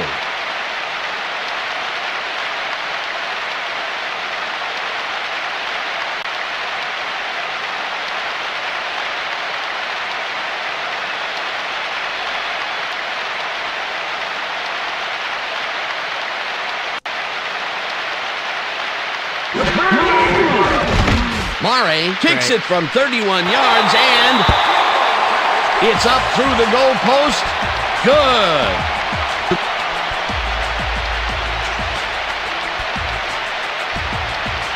Olindo Mare puts in an easy short one. A clean kick, no worries. All right. I'm still stoked that I hit that 52-yarder. The ref gets the signal, and we're set. That should be enough to win it. Mare kicks this one away. I shouldn't count all of my chickens before they're Munro catches it back at the 6. Good stop at the 25. Well, Peter, some interesting information up on the screen. Oh, you bet. Not a lot of efficiency there. And when they do score, you can see that it's the field goal variety. They need to punch it in if they want a shot. James Mungro got waylaid by the defense before he was able to put Munch on the run back. Let's go with I just feel like the Colts are down but not out. They'll start this critical drive at their own 25-yard line.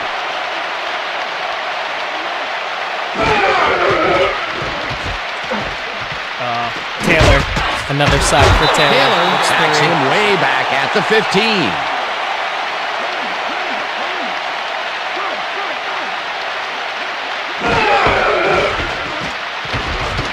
Manning throws a bullet, and the ball is caught at the 26. No One way. man to beat. No 45, way. 35, 25, Oh my 15, God. 5, touchdown.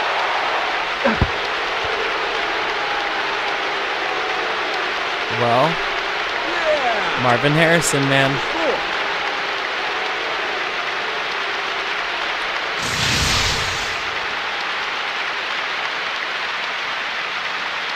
Marvin Harrison makes one beauty of a play here.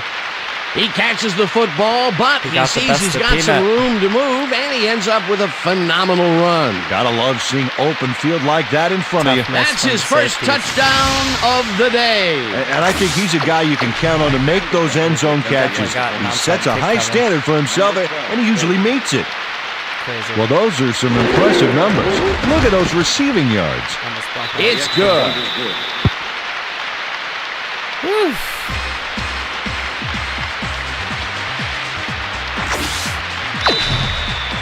We gotta get this. They're setting up for the onside kick. Vanderjagt bounces it up. No. Somebody pick that up. Bell gets Tatum. it off the bounce at the 39. Tackled at the 38. Tatum Bell ensured that the kicking team had no chance of recovering their onside kick back there. He got the possession. A gutsy call, and when you live high stakes, you win big, or you lose big. Well, they lost, and now we'll see how they recover. Look at the numbers generated on the ground. That is impressive.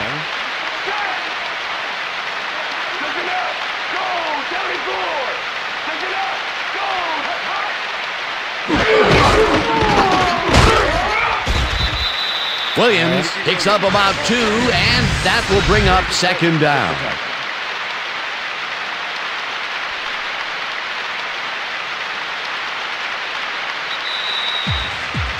I guess I could have popped out to the left. Shoot.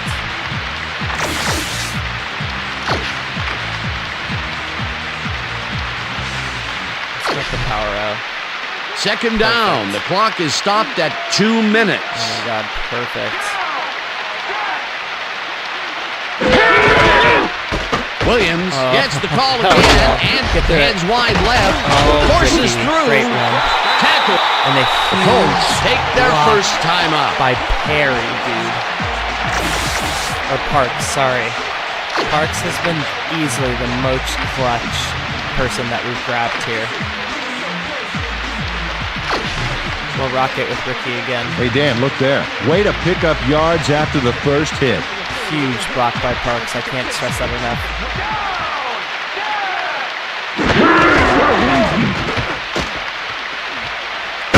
Oh, no, Ricky. Hey, get it back. Dude. Parks didn't panic when the ball got loose, and that was why he was able to reel it back in the boat. I've never been more obsessed with the player that I've drafted ever in my entire life. And the clock's still running. And they're not calling a timeout. I can't believe it. This is so great.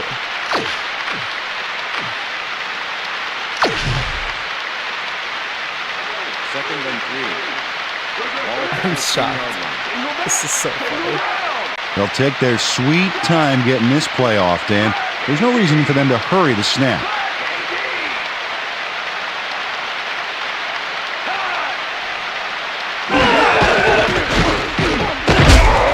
Minor barges stuck on my center. The Colts will take a timeout. That's their second.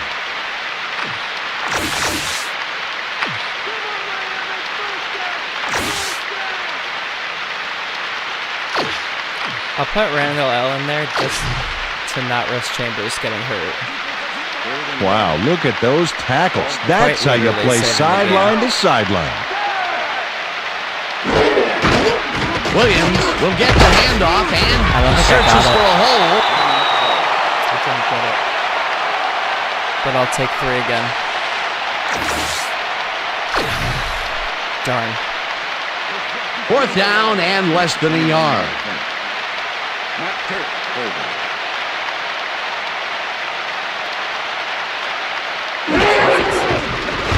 Murray from 29 yards out and puts it straight through the uprights and good.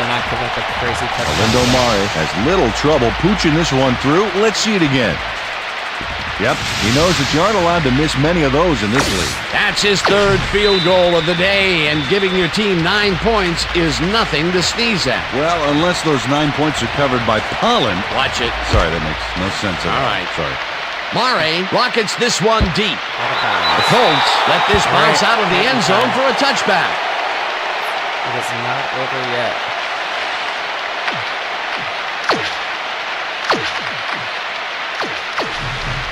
The Colts start this drive of the game from well in their own territory, and the clock at 1:07.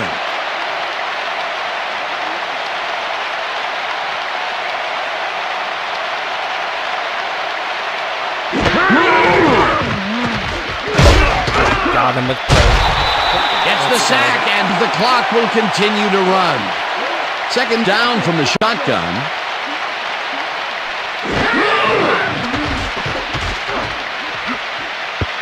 Stokely didn't haul that one in, and it falls incomplete. Do it, yo.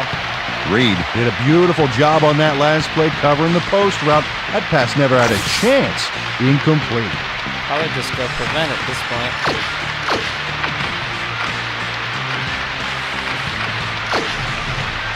Third down. The clock is stopped at 53.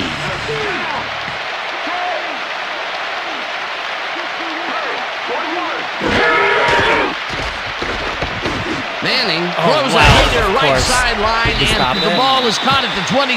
Of course, you're going to go for it. Tackled, and the clock will continue to run. Howard will be credited with the tackle. 4th down coming up.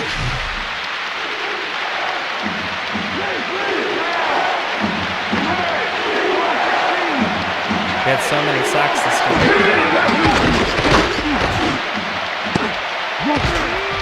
This one falls incomplete, and they will turn the ball over on down. I'm going to have Fiedler come in and kneel the ball because I don't want the negative. Wow, this was a really nice play, Dan, and it worked out from so many angles. But the main thing I love is all the little details. Oh, this is the stuff our camera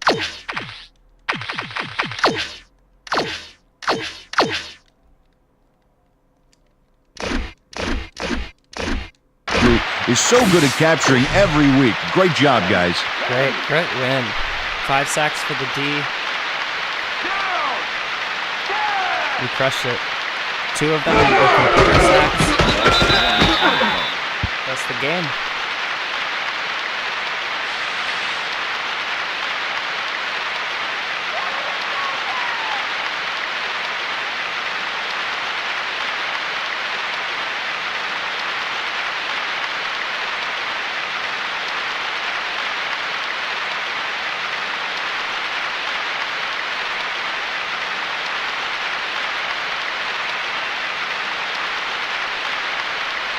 Hell of a first win. And that is going to do it for this one. The Dolphins come out on top 23-13. For my partner, Peter O'Keefe, this is Dan Stevens saying goodbye until next time.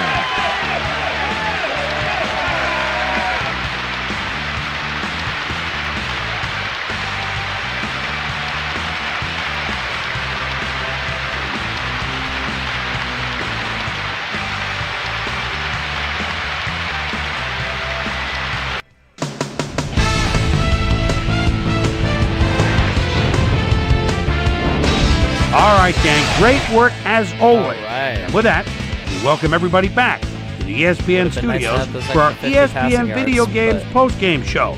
I'm Chris Berman. The Dolphins stepped it up for sure, putting up some good numbers. Let's get started in this one early in the third quarter. Peyton Manning would find his target on this one. That set up an extra point-like 19-yard field goal. The Colts finally get on the board and are now down by 14.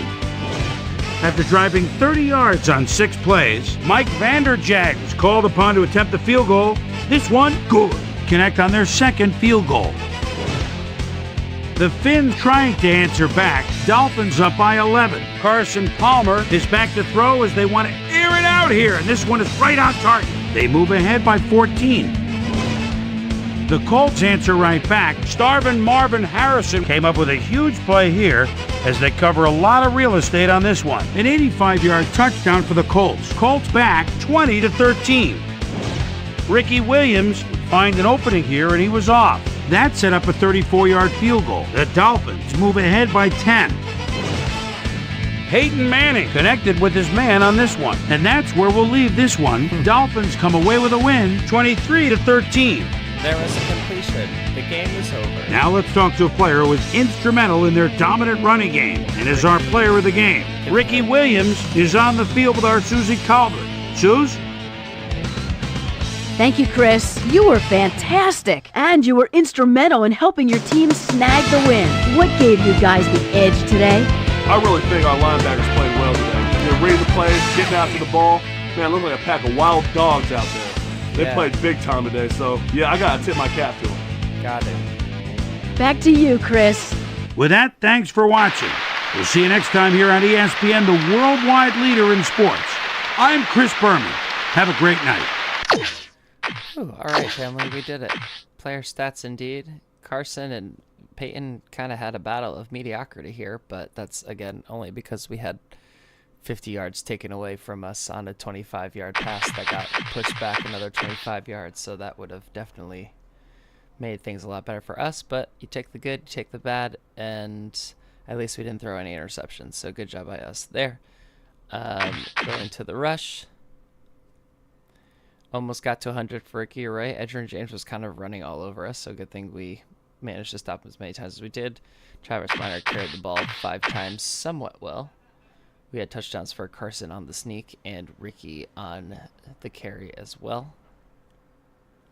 Really, like, huge shout out to Parks. Like, I'm kind of floored by how great that was of a pickup for us. Marvin Harrison got 120 yards mostly on that big catch there at the end. Manning had a couple of catches. Good job by the rookie. Minor had a catch. Tolver had a catch. Randall L. came in and just absolutely balled out. So we're excited about Randall L. And then, of course, Marvin Harrison with that 85-yard touchdown catch. So great job by him doing a big play for his team. Zach Thomas on the board with 5 tackles. Easily the most for our team. Not surprising. We did end up running a bunch. So there is that. So nice to have the most sacks in a game. So great job by Taylor there. Perkins getting one. Gunlea getting one. Bryant getting one. Timmy Bryant. Love to see that. Getting one. That was a computer sack too. Timmy Bryant. And then 3 passes defended by Thornton in the middle linebacker spot. So that's pretty dope. But the big shout out is to Garrett Medina for getting his first career NFL interception in game number 1 off of a double bouncer, as we like to call it. So lots of activity in this game. How many tackles did he have? He only had 2 tackles. That's a bummer. So yeah, not many tackles going around for the guys otherwise because they weren't running as much, but you know, that's okay.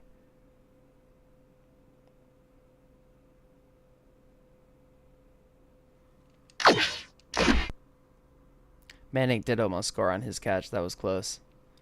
It's going to be confusing having someone named Manning on the team. Zach did have that huge goal line stop.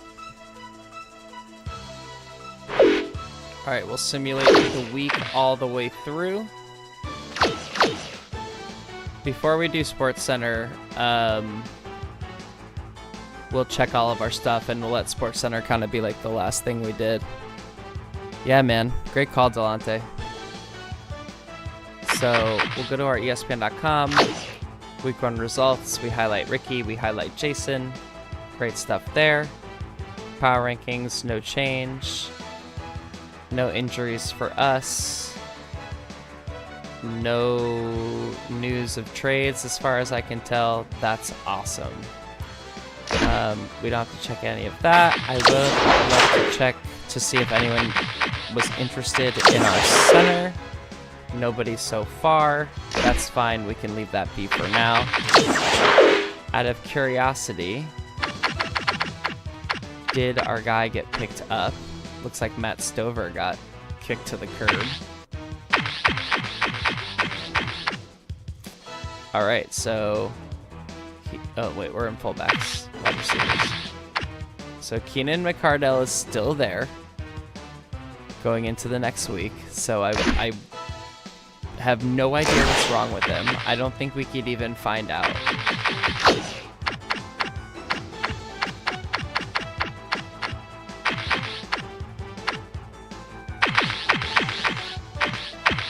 Yeah, because he's not on the team, I don't think he shows up on here, so that's too bad.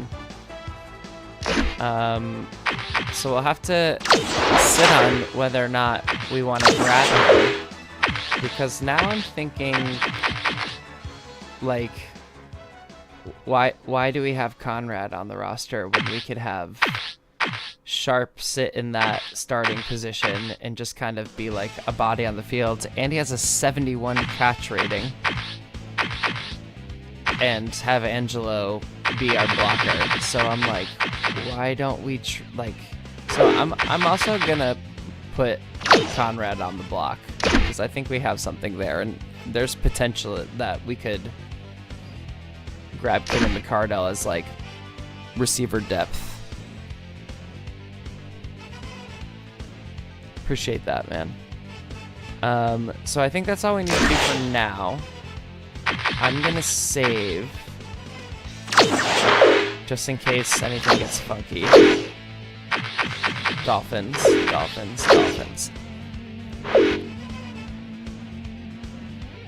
There'll definitely be more time for tinkering the roster.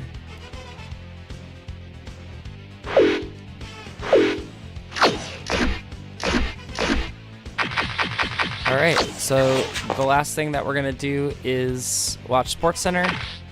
We got our first win of the season. We'll see how the rest of the league did.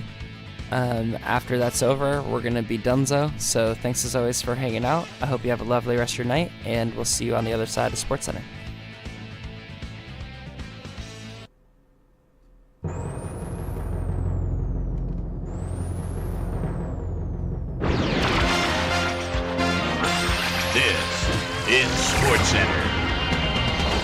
Hey, I'm Chris Berman. Got a lot of games to cover. Let's get at it. In our first game this week, we had the Broncos come away with a 7-point win. Good win from Favre. Jerome Pathon stepped it up this week and gave his team some added firepower for the win. In the gentle climbs of the Carolinas, we had the Panthers get nipped by 3 points. Donovan McNabb threw for a ton of touchdowns and helped his Eagles beat the Cowboys. 5, yeah. Up in Chicago, we had the Bears come away with a 7-point win. The Buccaneers got 300-plus yards from their offense in their victory at Giant Stadium. Jaguars, Jets. Santana Moss is so dangerous inside the red zone. And call signals at the 5. And there it is, a quick post, a slant touchdown. The Jets go on to win this by the final score of 30-10. The Lions won on the road and will now head home to meet the Texans. Todd Uriah Heat had a stellar game, but all said and done, his performance wasn't enough to lift his team to a victory.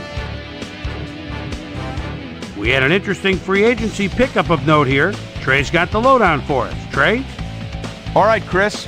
Let's switch gears and talk about players that'll have new homes in the National Football League, as free agency continues to play such a huge role in determining a team's makeup. Sean Thompson will be playing his football elsewhere, though perhaps not for as much as he would have liked. 2 years, $1.9 million. Kurt Warner got snatched up as well, and he signs a 2-year contract with the Ravens. Crazy. In upstate New York, Buffalo, we had the Bills lose by 6 points.